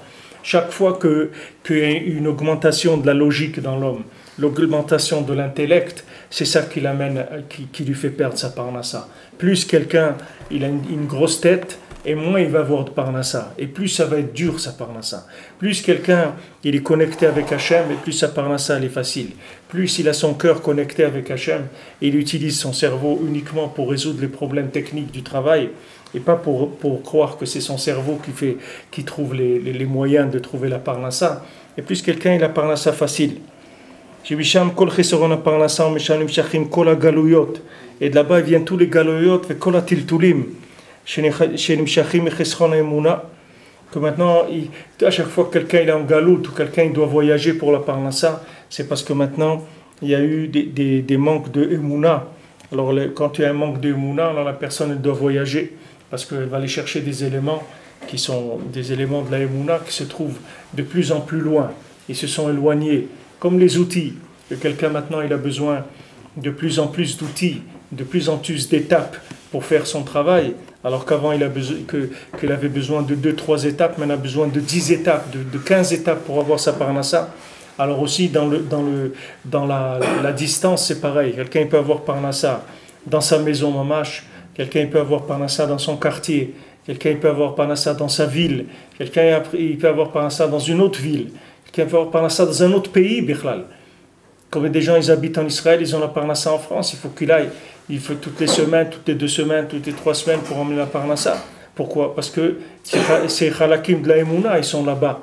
C'est-à-dire maintenant, il doit tracer une distance comme ça pour arriver à comme on dit, joindre les deux bouts. Les gens ils disent joindre les deux bouts parce que maintenant, c'est loin, ça se trouve très loin. Comme quelqu'un qui doit passer des étapes et des étapes et des étapes avant de fabriquer un objet. Alors que cet objet, il aurait besoin du 10e de ces étapes-là, il aurait pu déjà le fabriquer. Avant, quand ils n'avaient pas les outils qu'il y a aujourd'hui, il y a toutes les étapes qu'il fallait pour fabriquer quelque chose. Il fallait des étapes et beaucoup de travail physique, de fatigue. Et encore, la chose ne sortait pas très bien. Même avec tout ça, elle ne sortait pas parfaite, la chose. Aujourd'hui, les gens ils se fatiguent moins et les choses sortent beaucoup mieux. C'est fait beaucoup mieux. Les objets ils sont faits de façon beaucoup plus raffinée que ce qu'il y avait avant. Dans la vie de chacun, c'est pareil. Plus quelqu'un rentre dans l'Emouna, plus les éléments ils se rapprochent. Moins les éléments ils sont loin, ils s'éloignent. L'éloignement des éléments, il vient du manque de Emouna. La Emouna, c'est elle qui rapproche tout, parce que la Emouna, elle est centrale, comme le Shabbat, qui est le centre de la semaine. Les 6 jours de la semaine, ils tournent autour du Shabbat. Dans la Emouna, c'est un pôle d'attraction, la Emouna.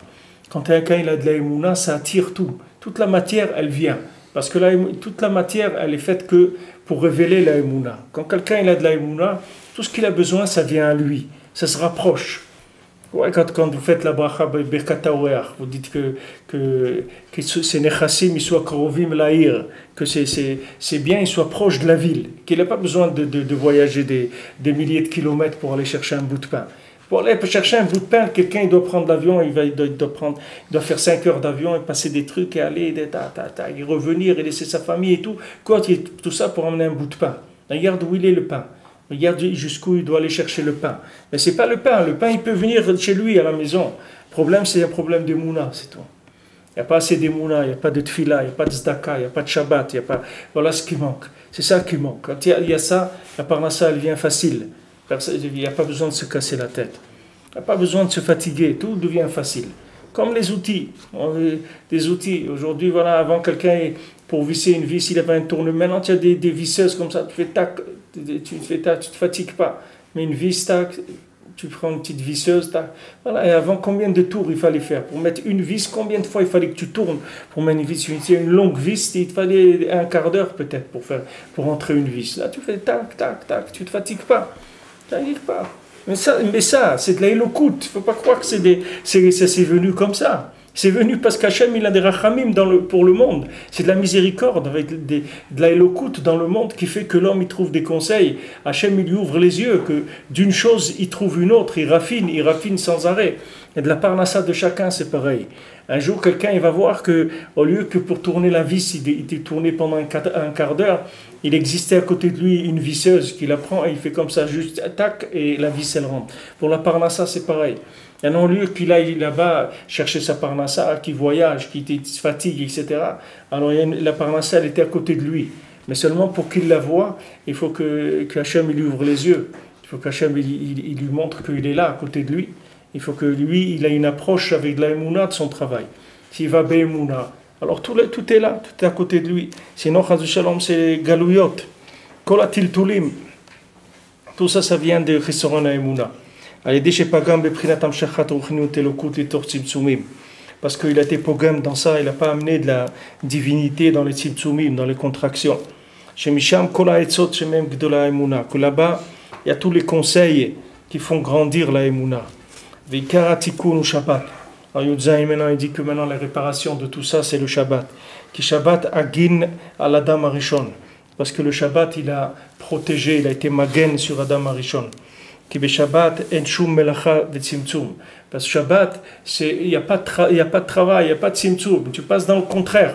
C'est-à-dire que tu rentres, maintenant tu rentres pendant 6 jours, tu fais la metet melachot, et puis tu rentres dans un jour, on te dit maintenant le metet melachot, assour. Touche plus ça. C'est-à-dire tu switches sur une autre vie complètement. Tu passes dans une autre vie. Tu vois, le metet melachot, ça n'existe plus. C'est pour ça que le Shabbat, il a été magen sur Adam Arishon. Parce que le Shabbat, c'est la réparation de tout le problème qu'il a eu Adam Arishon. Parce que le Shabbat, c'est la émouna. Shabbat, c'est quoi? Tu rentres dans un autre monde, d'autres valeurs complètement. Ce n'est pas les valeurs de ce monde. Il n'y a plus l'argent, il n'y a plus les 39 travaux, il n'y a plus rien du tout. C'est un autre monde complètement. Maintenant, le fait que tu rentres dans ce monde, c'est ça qui répare toutes les bêtises que tu as pu faire dans la semaine de rapport avec la matière. Tout ce que tu as, c'est pour ça que c'est écrit celui qui shomer Shabbat, on est mochalim lo kol avonotav. Ça lui parle de toutes ces avérotes. Qu'est-ce que c'est les avérotes qu'il a fait? Les avérotes, c'est qu'il a cru qu'il est quelqu'un de capable, lui. Capable, il va trouver sa parnassa lui-même. Il est capable, il dit c'est un débrouillard, il sait faire des trucs, il sait faire. Alors, il dit que quelqu'un, il ne sait rien faire du tout. Qu'est-ce qu'il sait faire? Il ne sait rien faire du tout. Qu'est-ce qu'il sait faire? Le clown, il ne sait rien faire du tout. Il ne sait rien faire du tout. Qu'est-ce qu'il sait faire? Qu'est-ce qu'un Ben Adam il sait faire dans ce monde-là? Il ne sait rien faire du tout. Si Hachem lui donnait pas quoi, la sotraïl, il ne pourrait rien faire du tout. Rien faire du tout. Un Ben Adam, tac, 2 secondes, il est plus là. Il est plus là. Tu le vois debout, trac comme ça. Voilà, tu es la secrétaire des États-Unis. Tu vois une femme, elle va en Égypte. Dans 2 secondes, elle est à l'hôpital. Un truc dans la tête, il ne bouge plus. C'est fini. Où aller maintenant le truc, délégué des États-Unis, il va là, prend l'avion, on court, parle, là, ça y est, 2 secondes, c'est terminé, il n'y a plus rien. Ben Adam, c'est rien du tout. Ben Adam, il n'est rien du tout. Il n'est rien de rien, il doit le savoir. Hachem, c'est le coup qu'il y a dans la personne qui fait qu'Hachem, il fait que l'homme, il arrive à faire ce qu'il fait. Mais s'il allait à la source tout le temps, il n'aurait pas de problème, ça serait beaucoup plus facile. Sinon, l'homme, il résiste. Maintenant, tout ce qui résiste, c'est à son inconvénient, lui. C'est lui qui paye cette résistance-là. C'est pas Hachem, lui, il veut lui donner. C'est l'homme, il résiste. L'homme, il veut être quelque chose. Il veut croire qu'il est quelque chose. Mais l'homme, il n'est rien du tout. L'homme, il n'est rien du tout. Si quelqu'un il sait qu'il est rien, que moi, s'il n'y avait pas Hachem, il ne pourrait même pas sortir de son lit le matin, il ne peut pas sortir de son lit si Hachem ne lui donne pas. Il ne dit pas Modéani, il dit Modéani. Bon, Hachem, que tu m'as rendu ma neshama. Je peux sortir de mon lit, je peux commencer à marcher, faire des choses. Ça, c'est Hachem qui donne. Si l'homme ne sait pas ça, alors il ne peut pas fonctionner comme il faut. Il a la méthode clalotte qui vient. Tout ce qu'il fait, il y a des malédictions. Tout est bloqué. Les rouages, ils se bloquent. Ça veut dire que ça tourne doucement, doucement. C'est la klala. La klala, ça veut dire que tout, ça tourne doucement. Il a les choses, mais elles sont freinées de partout. Tout est freiné comme ça. Il veut faire quelque chose, c'est freiné. Tu vois, des gens, ils font des choses, ça roule. Tac, tac, tac, ça avance. Et l'autre, la même chose. Tout est... Tu vois des journées, tu vas quelque part. Tu arrives à faire, dans la demi-journée, tu arrives à faire 10 choses. Et il y a des jours, une chose, tu ne peux pas la faire. On dirait que tu t'es mis dans un film au ralenti qui tourne au 10e de la vitesse de ce que tourne la vie d'habitude. Comment tu vas, quand tu sors d'Eretz Israël, tu vas à Chutz La'aretz, tu vois, tout ça tourne au ralenti. Tous les gens, ils sont en train de tourner, tu vois, toute la vie des gens, elle est au ralenti. On dirait que Mamash, c'est un autre film. On dirait que c'est d'autres normes du cinéma, que les gens, ils fonctionnent sur une autre vitesse. Tu vois que tout ça tourne doucement. Tout ça tourne doucement. Alors quelqu'un, il vient en Eretz Israël, il a l'impression qu'il est bousculé tout le temps. Il conduit, il a l'impression qu'il y a toujours quelqu'un derrière lui. Allez, avance, parce qu'il y a une vitalité divine. C'est pas du tout la même chose. Il y a une vitalité divine qui fait que ça tourne plus vite. Tout tourne plus vite. C'est automatique. La présence d'Hachem en Eretz Israël, elle accélère tout. Tu peux faire des choses beaucoup plus rapidement. Tu peux arriver à faire des choses beaucoup plus rapidement en Eretz Israël. Tu peux réussir à apprendre la Torah, c'est plus facile. À travailler, tout est plus facile. Si tu rentres avec la Emouna, si tu rentres pas avec la Emouna, c'est pire que Chutz La'aretz. Si quelqu'un n'est pas avec la Emouna en Israël, ça se bloque 10 fois plus qu'en Chutz La'aretz. Parce que tu es dans le makom c'est comme si quelqu'un travaille Shabbat. C'est la même chose. Ça entraîne des clalotes encore beaucoup plus grandes que la semaine. Kibo Shabbat vay nafash. Comme c'est écrit, il est venu Shabbat, il s'est reposé. Ki Hashem idbar bara et kol abriya beshet yema ha'maaseh. Akadosh Baruch Hu, il a créé toute la créature dans les 6 jours. Shel mshechet miprinat hamshachat ruchniut elokut letor tzimtzumim. Que la bria, toute la création, elle vient du fait d'attirer de la divinité dans les contractions, dans la matière. Ou beshabbat shavat venach. Shabbat, il s'est arrêté, il s'est reposé. Velo bara shum bria. Il n'a rien créé du tout. Parce que Shabbat, tous les univers, ils montent au-dessus de leur niveau. Et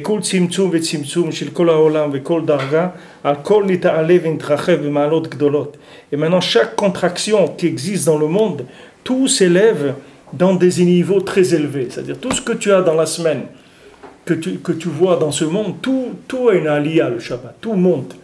Tout le monde entier s'élève. Tout celui qui avait un certain niveau dans la semaine, Shabbat, il a une élévation de tous les éléments de la Bria. Tous les éléments de la Bria, ils ont une élévation le Shabbat. On n'a pas besoin d'éveil d'en bas chez Adam Yamshir Ruchniut Elokut Letor Tzimtzumim. Pas besoin qu'il fasse quoi que ce soit pour amener Hachem dans la matière. Parce que Shabbat, la révélation d'Hachem, elle se fait de très grande. Al-Yedei Tarutad, il est là, levad, que par l'éveil d'en haut. Hachem, il envoie une lumière d'en haut tellement grande qu'il n'y a plus besoin du tout de faire quoi que ce soit. Comme on va Bektavim, comme c'est écrit dans Peritz Chaim. Je sais Ma'alat Kedushat Shabbat, que ça c'est toute la Ma'ala, toute la grandeur de la sainteté du Shabbat. She'aliyot ha'olamot she'tzrichim le'alotam bachol, al-yedei ma'aseh ha'tachtonim. Parce que maintenant l'élévation des mondes qu'on doit faire dans la semaine par l'action des gens d'en bas, al-yedei kriyat shema ou tfila, par exemple le kriyat shema ou la prière, aval beshabbat olim me'elehem. Le Shabbat, il monte d'eux-mêmes sans aucune participation de l'homme du tout. Parce que Shabbat, il y a une révélation d'Hachem comme dans l'Olam Abba. Comme là, Elokut va se révéler dans le futur sans les contractions d'aujourd'hui. Il n'y aura plus du tout la crainte d'Hachem ne sera plus cachée, c'est-à-dire il n'y aura plus kanef, c'est-à-dire il n'y aura plus de coin qui va venir comme une aile qui va venir cacher la divinité, il n'y aura plus. Valken azurak shvita venaecha. C'est pour ça que Shabbat, c'est que le repos et l'arrêt du travail. Ven boshum bria ou melacha. Shabbat, il n'y a aucun travail, aucune création. Veikar uma shebe Shabbat olim araglin shayu nechazim baem aklipot. Maintenant, le Ikar, le Shabbat, c'est que les pieds, ils remontent, dans lesquels les clipotes étaient prises, à Maasé, ou Beshabbat, Olimina klipot, Beprinat imtashim, Shabbat raglecha. Maintenant, tous les pieds, c'est ce qui touche le monde. On va dire que de la même manière que les pieds de la personne touchent la terre, alors spirituellement, c'est les pieds qui sont en contact avec la matière. C'est eux qu'on dit, ils en pâtissent le plus. C'est les pieds, parce qu'eux, ils sont mamash dans la gashmiout mamash. Et ils peuvent s'oublier là-bas. Ils peuvent croire que la gashmiout, c'est de la gashmiout pure, c'est tout. Il n'y a rien d'autre. Comme des gens, ils disent, le travail, c'est le travail, hein, c'est tout. Il n'y a pas qu'est-ce que... C'est pas... on n'est pas des rabbins, on travaille, c'est tout. Les gens, ils ne croient pas que Hachem dans le travail. Ils croient qu'Hachem, il est dans la synagogue. Ils ne savent pas, les gens, qu'il y a Hachem dans le monde. Ils croient que Hachem, c'est quand tu prends un sidour, ou tu fais schéma, ou tu mets les tefilines, ou tu fais une bracha. Mais Hachem, il n'est pas dans le travail. Il ne pense pas à ça. Mais si quelqu'un il vit comme ça, Hachem Ishmor, c'est la vie que c'est. C'est pas une vie de juif. C'est pas ça un juif. Un juif, c'est quelqu'un, il sait qu'il y a Kadosh Baruch Hu partout, qu'il n'y a pas un endroit où il n'y a pas Kadosh Baruch Hu. Maintenant, le Shabbat, il y a une élévation de tous ces pieds-là qui sont rentrés dans la matière, dans la semaine. Alors, Mitashim Shabbat Raglecha, les pieds, ils reviennent, ils ressortent de la klipa. Valken Az Beshabbat Haemuna Beshlemut, comme va dire Benuzal, Kama Pa'amim. Alors maintenant, Shabbat, la Emouna, elle est parfaite, comme les rebelles l'a dit de plusieurs endroits. Chez Shabbat ou Prinat Emouna, voilà comme on voit dans notre Torah Lamed Aleph, il rapporte ici que Shabbat c'est Emouna. Alken Az be Shabbat en Shum Tiltul Nisia. C'est pour ça que Shabbat on ne peut pas porter et on ne peut pas voyager, c'est-à-dire on ne peut pas porter d'un domaine à un autre, on ne peut pas voyager non plus le Shabbat. On ne peut pas sortir du troum de Shabbat. Et on ne peut pas non plus porter d'un domaine privé à un domaine public ou vice-versa. Pourquoi ? Parce qu'il n'y a pas du tout d'échange de quoi que ce soit. Parce que la chose, au lieu que maintenant tu l'enrichisses par un changement latéral, si tu veux, c'est un changement horizontal qui se fait. Ce n'est pas latéral. Non, c'est le contraire. Au lieu que tu fais un changement horizontal, un échange horizontal, pourquoi maintenant tu fais passer de là à là ? C'est parce que là, il manque quelque chose. Et là, il manque quelque chose. Alors, tu vas aller de là à là pour compléter les éléments. Mais le Shabbat, tu n'as pas besoin. Parce que les deux éléments, ils vont monter. Donc, ils n'ont pas besoin de passer par de l'horizontal. Ils vont dans le vertical. Ils montent vers le haut.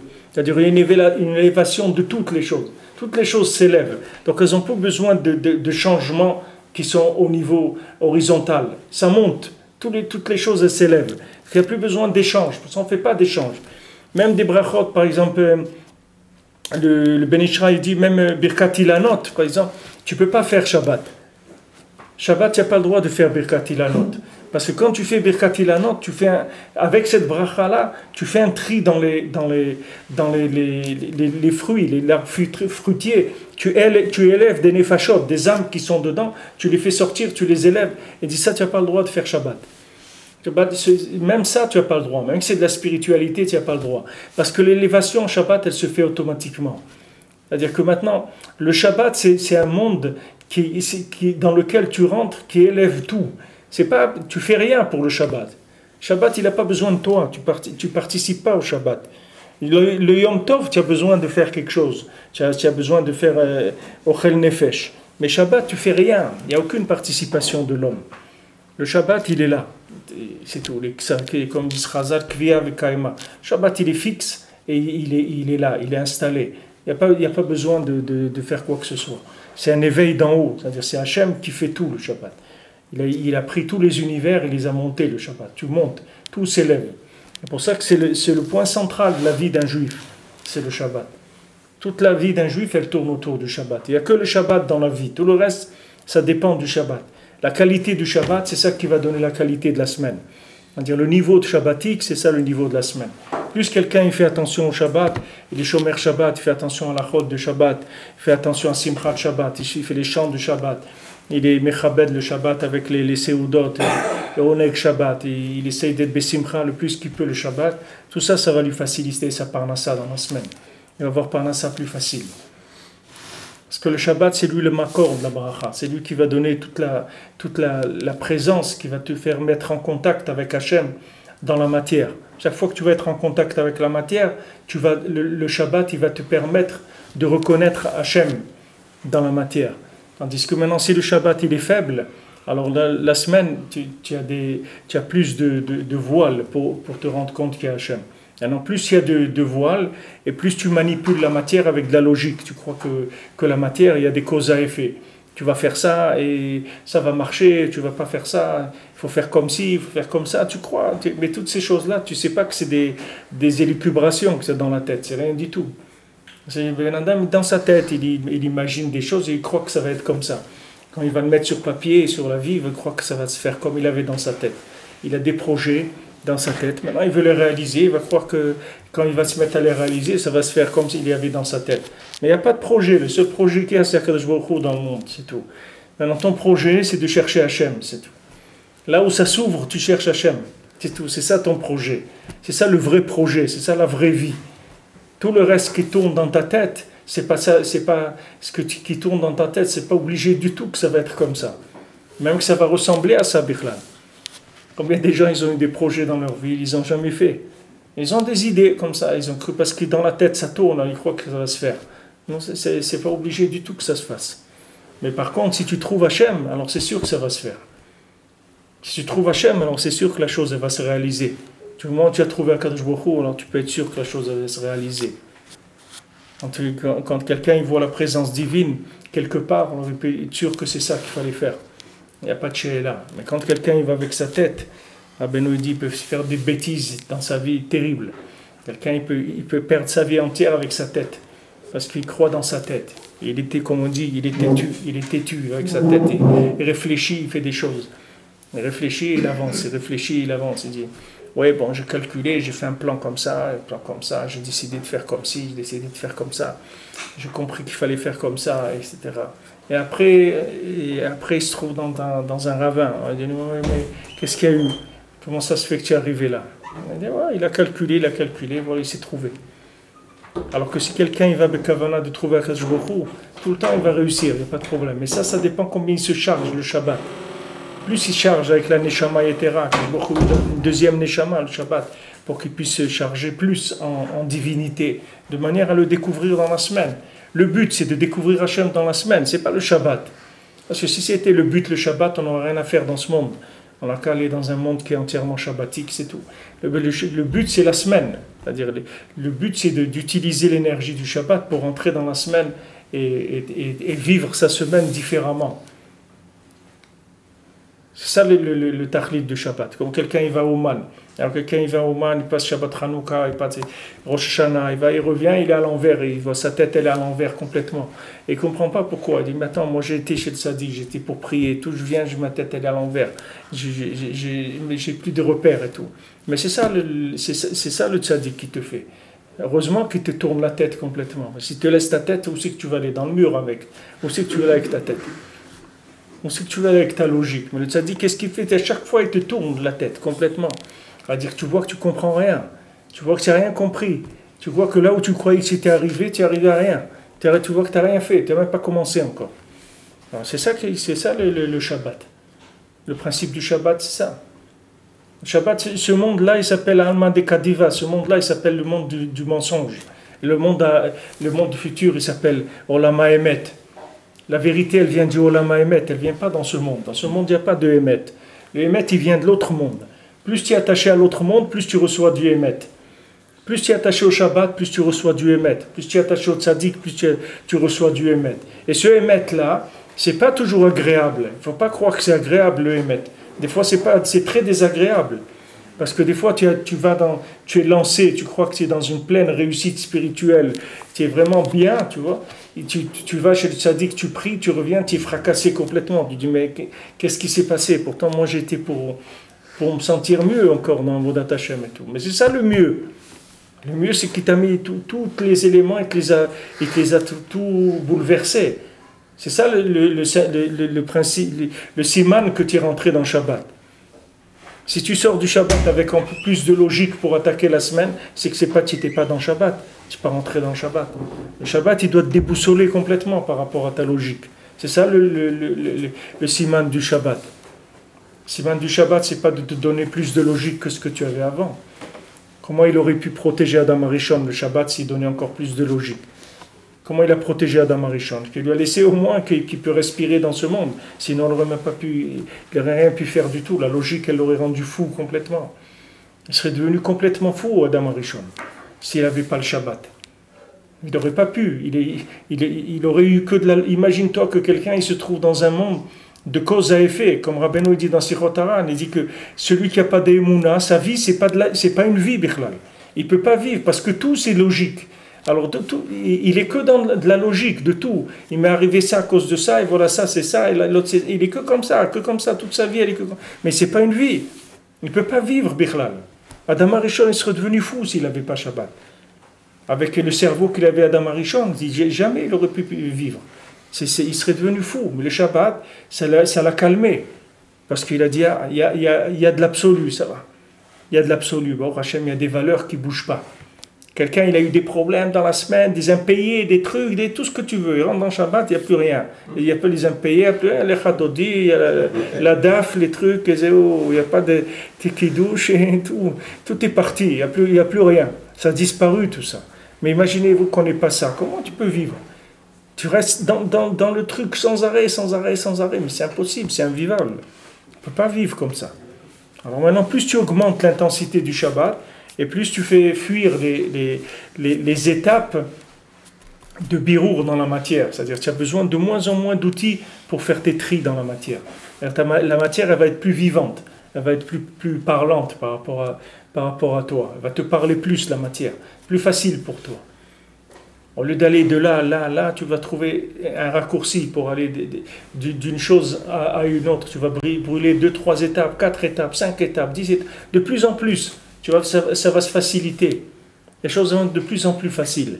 Plus tu augmentes l'énergie shabbatique et plus tu vas voir la semaine, elle est beaucoup plus facile. C'est pour ça que le Trum Shabbat, c'est Alpaï Mama. Les limites de Shabbat, c'est 2000 amot. Qui tekef 2000 pas. Qui tekef beknisat Shabbat, alidek dushat ayom olim araglin. Parce que dès que maintenant il rentre le Shabbat, alors les pieds ils s'élèvent. Tout de suite elle descend, elle se révèle la emuna, avec un éveil d'en haut qui vient avec une très grande révélation. Alors elle vient, la emuna, elle se révèle jusqu'à 2000 pas. Shem Trum Shabbat, qui sont les limites du Shabbat. Shnimshachim miprinat alpaim shana, shekadma Torah laolam. Ça vient de... Qu'est-ce que c'est ces 2000 amot? C'est les 2000 ans que la Torah, elle était avant la création du monde. C'est-à-dire avant que ce monde il existe, il y a eu la Torah, elle a été kadma laolam alpaim shana. 2000 ans avant la création du monde, il y a eu déjà la Torah, comme c'est écrit dans Bereshit Rabbah. Et après, maintenant, la Torah, elle s'est répercutée, elle est descendue en plusieurs contractions, jusqu'à qu'elle est descendue dans les levushim qu'on voit aujourd'hui de la Torah. C'est-à-dire, quand aujourd'hui tu lis la Torah, voilà, maintenant on va commencer à faire Shemot. Alors, quand tu lis la Torah, cette Torah-là, c'est une ishtalshelut de la Torah. C'est pas la Torah comme elle était avant. La Torah, avant que quand Hachem il a fait la Torah, 2000 ans avant la création du monde, alors la Torah, elle était autre chose que cette Torah-là. Alors maintenant, elle est descendue, elle s'est contractée, jusqu'à qu'elle a donné la Torah comme on la connaît, et elle a donné aussi la halacha, toute la Torah chez Baal Peh, toute la halacha. Toute la halacha, c'est parce que maintenant on se trouve dans de la matière, c'est pour ça qu'on a besoin de la halacha. Quand quelqu'un il va se coucher dans son kéver, il n'a plus besoin de la halacha. Là-bas, il n'y a plus besoin des halachot, c'est fini. Les halachot, c'est rien qu'ici, il n'y a plus besoin après des halachot. Il n'a pas besoin de savoir comment on met les tefilines, ni comment c'est le mouktsé, tout ça, il n'a plus besoin. C'est terminé. C'est uniquement parce qu'il est dans la matière que la Torah elle prend forme sous l'angle de la halacha. Mais après, il va rester que des niveaux de Torah qui ne sont pas le niveau de la halakha. D'autres niveaux qui sont... Il y a des niveaux et des niveaux dans la Torah. Maintenant, le niveau le plus bas qu'il y a dans la Torah, c'est la halakha. Halakha, c'est la chambre des pieds. C'est pour accompagner tes pas. C'est pour ça qu'elle existe. La Torah, elle est descendue jusque dans les pas de la personne pour l'accompagner et lui permettre de remonter. C'est pas pour qu'il reste là-bas. Il y a des gens, ils étudient la halakha et ils restent là, et toute la tête, ils la laissent dans les pieds. Mais c'est pas pour rester dans les pieds, il faut monter. La halakha, elle est faite pour que tu montes vers la Emouna, vers Hachem. Elle n'est pas faite que tu deviens spécialiste rien que des pieds. Il faut que tu montes avec ça. Alors maintenant, la Torah, elle était mise la béchette, jusqu'à elle s'est habillée, jusqu'à qu'elle est descendue jusqu'au pied de la personne, pour lui donner des détails. Voilà comment tu vas faire. Voilà. Regardez, ce matin, on a étudié dans les Chod Shabbat, les maquillages. Une femme, comment elle peut se maquiller le Shabbat. La poudre comme ça, la crème pas comme ça, le liquide, le lait qui truc, anti-rides. Regardez jusqu'où. Tu crois que Kadosh Baruch Hu, il a créé le monde pour utiliser de la poudre anti-rides ou je sais pas quoi le Shabbat? Tu crois que c'est ça qui l'intéresse? Afal Piken. La Kadosh Baruch Hu, il descend, ça descend. La Torah, elle descend pour accompagner la personne, pour dire, je sais que tu as besoin de ça, voilà, ça oui, ça non, ça comme ci, ça comme ça. Elle rentre dans les pieds, de la personne, dans les pieds, dans la boue, là où l'individu, elle accompagne la Torah. Mais ça, c'est une tachelou de la Torah. C'est tachelou de la Torah. Maintenant, plus Hachem, il a eu de la Rachmanout dans le monde, et plus il a révélé des niveaux de Torah qui étaient plus élevés. Quand il est venu Rabbi Shimon Bar Yochai, il a dit, voilà, Bezohar Daifun Galuta, avec le Zohar on va sortir de la Galoute. Pourquoi? Parce que du moment où il y a le Zohar dans le monde, ça y est, ça veut dire que c'est un niveau de révélation où les gens ils vont comprendre que la Torah c'est pas que des pieds. Il y a d'autres niveaux dans la Torah. Il y a d'autres niveaux de conception d'Akadosh Baruch Hu qu'une méthode de loi, de fonctionnement dans la matière. Il y a d'autres niveaux dans la Torah. Alors la Torah, elle a été mishtalchelet des tzimtzumim, jusqu'à qu'elle s'est habillée dans ces vêtements qu'on connaît. Shemiprinat kedusha zot nimshechet akdusha beshabbat adal paimama. Alors ce principe-là de itlapshut de la Torah, que la Torah elle est descendue des 2000 ans avant la création du monde jusqu'à la création du monde, c'est ça le principe des 2000 amas qu'il y a à Shabbat. C'est-à-dire ces 2000 pas qu'on peut sortir à partir de là où on est, à partir des limites de la ville. Les 2000 amot, ces 2000 amot-là, cette distance, c'est la distance des 2000 ans de la Torah avant la création du monde. Maintenant, à partir de Alpa Imama, on ne peut plus aller plus loin. On n'a pas le droit de sortir de cette limite. Pour pas que Chas v'Shalom sorte de la limite de la Gdusha pendant le Shabbat. Parce que le Shabbat, il n'y a aucun tri. Parce que tous les déplacements, dans leurs racines, ils proviennent des principes des contractions.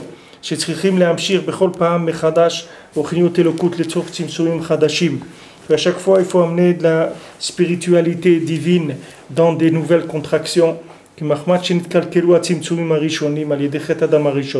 Parce que comme les premiers outils, les premières contractions qu'il y avait dans le monde, elles ont été abîmées par la faute d'Adam Arishon. Et les avérotes aussi de toutes les générations.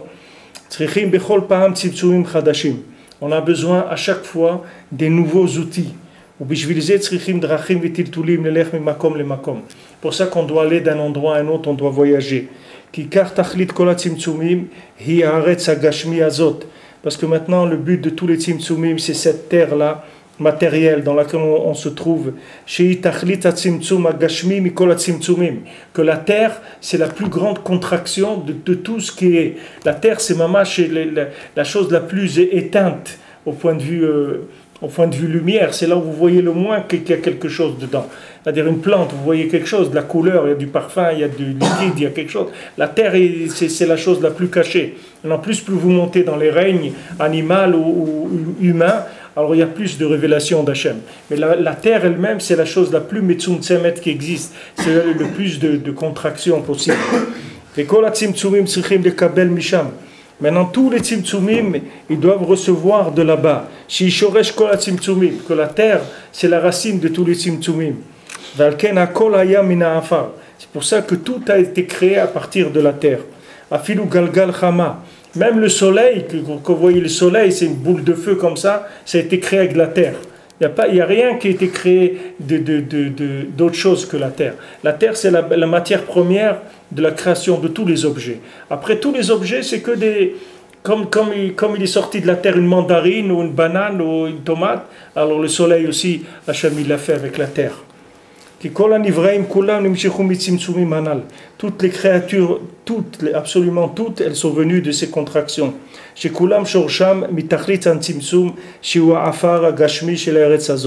Que tous y viennent dans leurs racines de la chose la plus contractée, qui est cette terre matérielle, cette terre-là.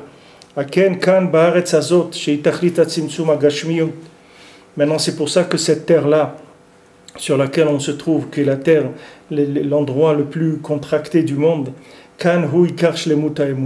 c'est là où la Emouna, elle va être la plus parfaite. C'est-à-dire tous les niveaux de perfection de la Emouna, on va y arriver sur cette terre-là.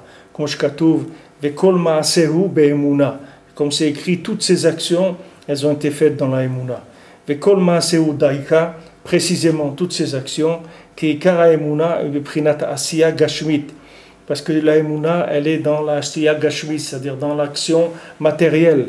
Shesham Tachlit Tzimtzum, que là-bas, dans la Asiya Gashmit, quand quelqu'un va faire quelque chose de matériel, là-bas tout est contracté. Shemisham Kola Tzimtzumim, que là-bas, s'il y a tous les Tzimtzumim, Shemisham Ikara Emouna Kanal Be'atorana. Maintenant que là-bas vient la Emouna, comme c'est écrit dans la Torah en question. Donc maintenant, quand l'homme il rentre dans l'action, il faut qu'il sache que c'est là-bas le Ikar de la révélation de la Emouna. C'est-à-dire que maintenant, son action-là, c'est elle qui va... C'est-à-dire dans l'action, c'est là où il va prouver sa Emouna. Parce que le monde de l'action, c'est là où la Emouna, elle est le plus cachée, et c'est là où elle peut se révéler. C'est-à-dire maintenant il a le choix. C'est-à-dire c'est là où il va faire le choix. C'est-à-dire dans des choses où il y a plus de révélation, il n'a pas tellement le choix parce que les choses elles sont déjà orientées d'une certaine façon, puisqu'il y a une révélation. Donc il peut pas aller complètement. C'est-à-dire son choix il est déjà aidé d'un côté ou d'un autre. Donc si quelqu'un il est dans le règne végétal ou animal ou humain, alors il y a déjà un birour qui est fait déjà. Avec l'humain, vous ne pouvez pas faire ce que vous voulez. C'est-à-dire l'humain, c'est un humain. Il a des midotes, il a un sechel, il a des choses. Donc il y a beaucoup de normes à respecter qui sont déjà des tris qui sont déjà faits. Mais la terre, il n'y a rien. C'est-à-dire l'action, quand vous allez rentrer dans une action, cette action-là matérielle que vous allez faire, elle est complètement dénuée de toute orientation. C'est à vous de donner l'orientation. Et c'est là que vous allez exprimer la Emouna. Ou vous faites Be'emouna, on ne fait pas Be'emouna. Quelqu'un il va rentrer dans le Metet Melachot, si elle lui a décidé, il va travailler Be'emouna, il ne va pas travailler Be'emouna. Il va dire voilà, je te vends cette maison 100 000, et maintenant il ne changera pas sa parole pour rien au monde. Et un autre, s'il trouve un client à 120 000, il va la vendre. Parce qu'il va dire je vais perdre 20 000, je ne peux pas perdre 20 000. Alors je le vends à 120. Il est libre. Il n'a qu'à faire ce qu'il veut. C'est là où Hachem il va voir où il est dans la Emouna. Ou maintenant il est dans la Emouna, que lui quand il a demandé 100 000, c'est ce qu'il voulait compris. Et maintenant même si quelqu'un lui propose 120 000, il dit je peux pas, je me suis engagé déjà à vendre à quelqu'un à 100 000. Ça y est, c'est réglé, il n'y a même pas de quoi discuter. Parce qu'il a la Emouna. Et maintenant cette situation, elle peut changer. Si maintenant on le tire d'un côté ou d'un autre, alors il peut basculer. C'est libre, la situation elle est manipulable. Plus on rentre dans l'action et plus c'est manipulable. Moins on est dans le monde de l'action, moins on peut manipuler. Mais plus on rentre dans l'action, plus on est manipulable. Et c'est là-bas, d'Afka, qu'on va révéler la Emouna. Hachem il nous a mis dans cette situation-là, du Olam Asiya, qu'on se trouve dans ce monde-là, qui s'appelle le monde de l'action, pour qu'on prouve notre attachement à Kadosh Baruch Hu, pour qu'on le développe. Et c'est ça qui va nous permettre de le comprendre après dans l'infini. Combien quelqu'un il aura résisté aux tentations de la logique dans ce monde pour aller vers la Emouna, et même s'il voit que logiquement il perd, il sait qu'avec la Emouna il gagne. Même si logiquement il perd, même si tu vois que dans la logique, voilà, mais maintenant il y a un client, il te propose 120, mais tu vas perdre 20 000 si tu peux. Maintenant, qu'est-ce qu'il y a? Tu lui as promis à celui-là, tu l'appelles, tu dis t'excuses, tu peux pas, il y a eu des changements, des raisons familiales ou du n'importe quoi, et c'est tout. Tu vois là, tu lui vends. Même si logiquement il voit qu'il perd, il faut qu'il sache qu'avec la Emouna, il va jamais perdre. Jamais il va perdre. Parce que maintenant, tout le Nisayon, pourquoi il est venu dans ce monde, c'est pour ça. C'est pour qu'à un moment, on lui dise voilà, tu vas avec la logique ou avec la Emouna. C'est pour ça qu'on est là. Et chaque fois qu'on choisit la Emouna à la logique, on fait dominer la Emouna à la logique, on grandit le récipient qui va nous permettre de monter plus haut vers Hachem, après vers de l'infini. C'est-à-dire tu vas pouvoir envisager des situations plus larges, de plus en plus larges. La même chose que ce qu'on a dit dans les outils. On a dit plus ta Emouna va être large, plus tu vas brûler les étapes dans la réalisation des choses. Tu n'auras pas besoin à chaque fois, comme un petit enfant, tu es obligé de mâcher chaque chose tout petit, et petit, et petit, et petit, pour qu'il arrive à comprendre quelque chose. Non, là tu comprends tout de suite. Tu n'as pas besoin. Tu n'as pas besoin de passer par des choses, même quand tu étudies la Torah. Tu n'as pas besoin qu'on te mâche tout ça roule, t'avances. Parce que pourquoi la Emouna, elle t'a ouvert, elle ouvre le cœur, elle ouvre l'esprit, elle ouvre tout. La Emouna, elle empêche, si tu veux, toutes les difficultés de ce monde-là. Elle enlève tous les voiles de ce monde. Plus quelqu'un rentre dans la Emouna, plus il conçoit la divinité, plus il grandit, ses récipients ils grandissent. Dans ce monde, un petit peu, mais surtout dans l'Olam Haba, il va pouvoir arriver à des asagot elokut, c'est-à-dire se rapprocher de l'infini de façon extraordinaire. Mais là-bas, après, il ne peut pas monter. Il y a pas c'est ici que tu fais les kelim de la Emouna. Dans la Asiya, dans la terre, dans l'action. C'est là où tu vas remplir tes kelim en Emouna. À chaque fois que tu as choisi la confiance dans Hachem, à la logique, tu as fait grandir tes kelim. Et plus maintenant ton Nisayon il est grand, et plus tu vas grandir tes récipients. Tes récipients ils vont être grands. Ils vont être grands. Tu as un Nisayon de Emouna, tu tiens, au Hachem, tu es sorti gagnant. Tu es sorti gagnant.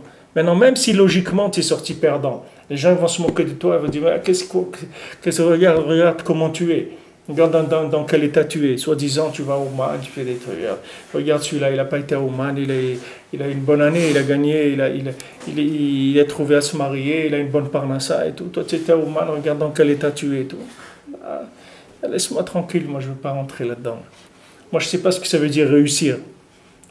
On ne m'a pas dit qu'est-ce que ça veut dire réussir. Moi, je ne sais pas ce que ça veut dire réussir sa vie. Moi, je sais réussir, c'est la Emouna, c'est tout. C'est ça, réussir. Réussir, c'est être dans la Emouna. C'est ça, c'est quelqu'un qui a réussi. Quelqu'un vient en Eretz Israël, il a réussi sa vie. Ah, maintenant, c'est dur pour payer le loyer, la maison, les voisins, les trucs et tout. Ça je ne sais pas ce que c'est, moi. Ça, c'est pas mon... Moi, je sais que d'être en Eretz Israël, c'est Shron Eretz ou Emouna. Quand tu es en Eretz Israël, tu fais grandir la Emouna, c'est tout. Moi, je sais que quand je vais rentrer dans ma tombe, après avoir vécu tant de temps en Eretz Israël, j'aurai plus de Emouna que si j'avais vécu en Chutz La'aretz. Ça, je suis sûr. Puisque c'est la particularité de la terre, elle fait grandir la Emouna. Donc, ça y est, chaque jour, je suis gagnant. Ah, maintenant, par rapport au pronostic, au truc du loto ou des trucs, c'est pas évident. Ça, c'est pas mon problème.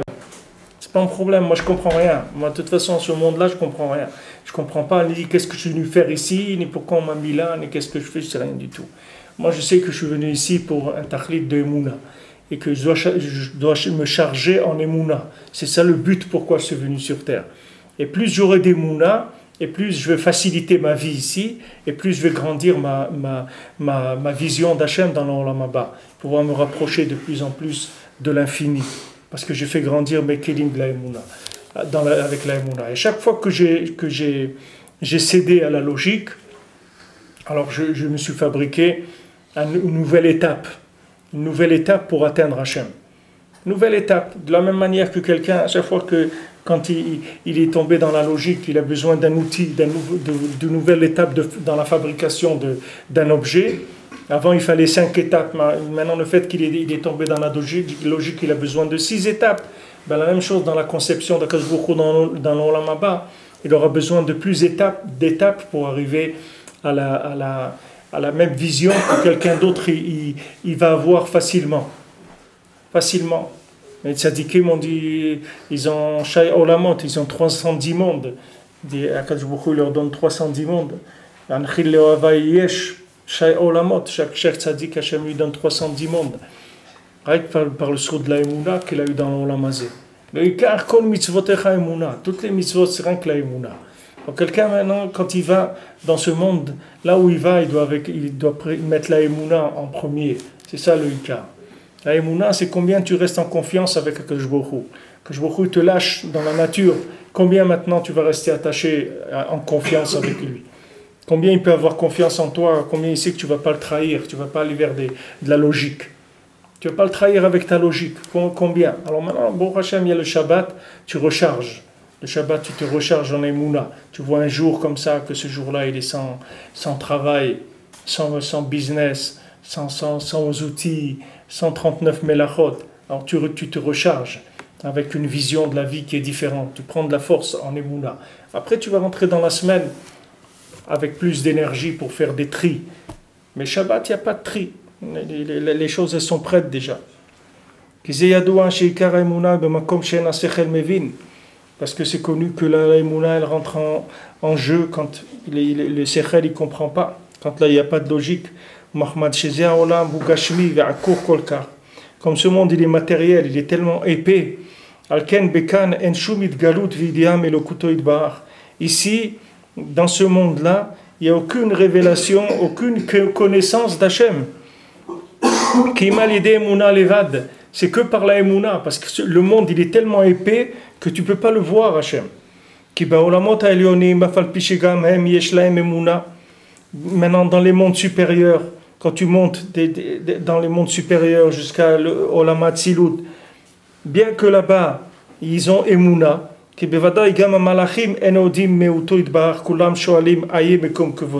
parce que même les anges, ils ne connaissent pas Hachem, ils disent Aye mekom kevodo, où il est Akadosh Baruch Hu. Afal pikem, haemuna shelahem, ikrova la date. Eux, leur emuna, elle est proche de la conscience. Qui aiment roim bedatehem, gdulato gvorato niflotav bekol et.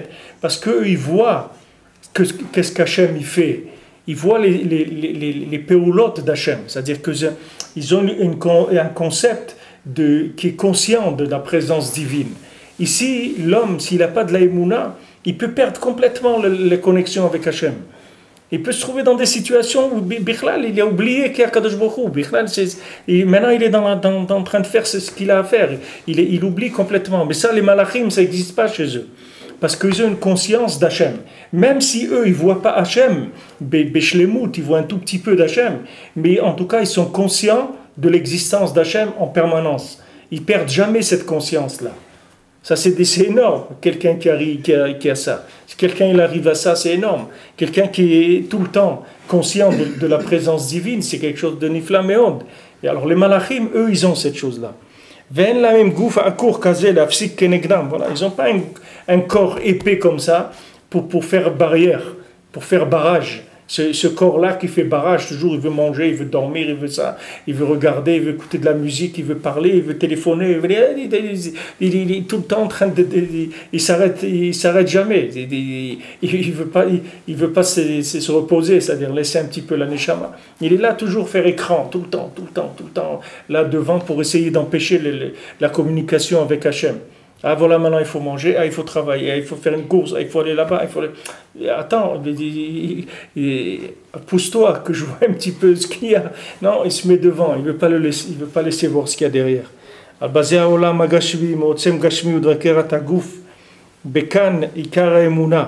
Maintenant, dans ce monde-là matériel, dans l'épaisseur de la matière et de ce corps tellement épais qu'on a, c'est là où elle est la Emouna.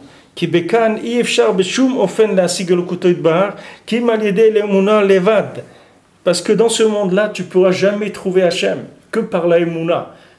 Il n'y a pas d'autre façon. Que cette Emouna, on le reçoit par les tzadikim authentiques qu'il y a dans chaque génération. Donc ce n'est pas la peine de croire que tu vas prouver à des gens par des calculs qu'il y a Hachem dans l'Olam. Jamais tu vas prouver à qui que ce soit qu'il y a Hachem dans l'Olam. Tu ne peux pas. Tu ne peux pas le prouver parce que tu ne peux pas le voir. Tu ne peux pas le voir. Maintenant, quand tu vas commencer à être ma'amin, piton, tu vas commencer à voir. On dit, mais comment ça se fait? Parce qu'avec la Emouna, tu vas commencer à dépecer un peu l'épaisseur du rideau. C'est-à-dire le rideau, avant, il était épais de plusieurs mètres. Maintenant, il commence à être de plus en plus fin.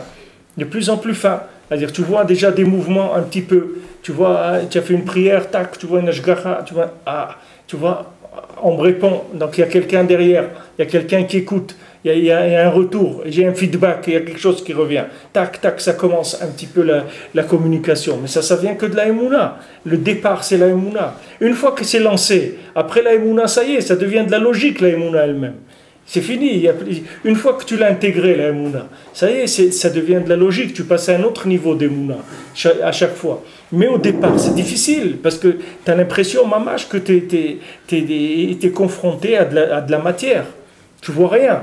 C'est pour ça que c'est pas la peine les gens qui vont dans les trucs pour prouver au monde que Hachem existe par soit les pyramides ou je sais pas quoi, tout ce qui peut sortir comme Inyanim pour essayer de prouver l'existence divine par de la logique, ça sert à rien.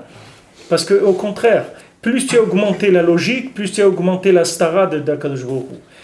On ne peut pas s'approcher d'Akadosh Baruch Hu d'autrement que par la Emouna. Rabbeinu dit même avec des miracles, tu ne peux pas t'approcher d'Akadosh Baruch Hu. Même si tu vois des miracles, tu ne vas pas t'approcher d'Hachem.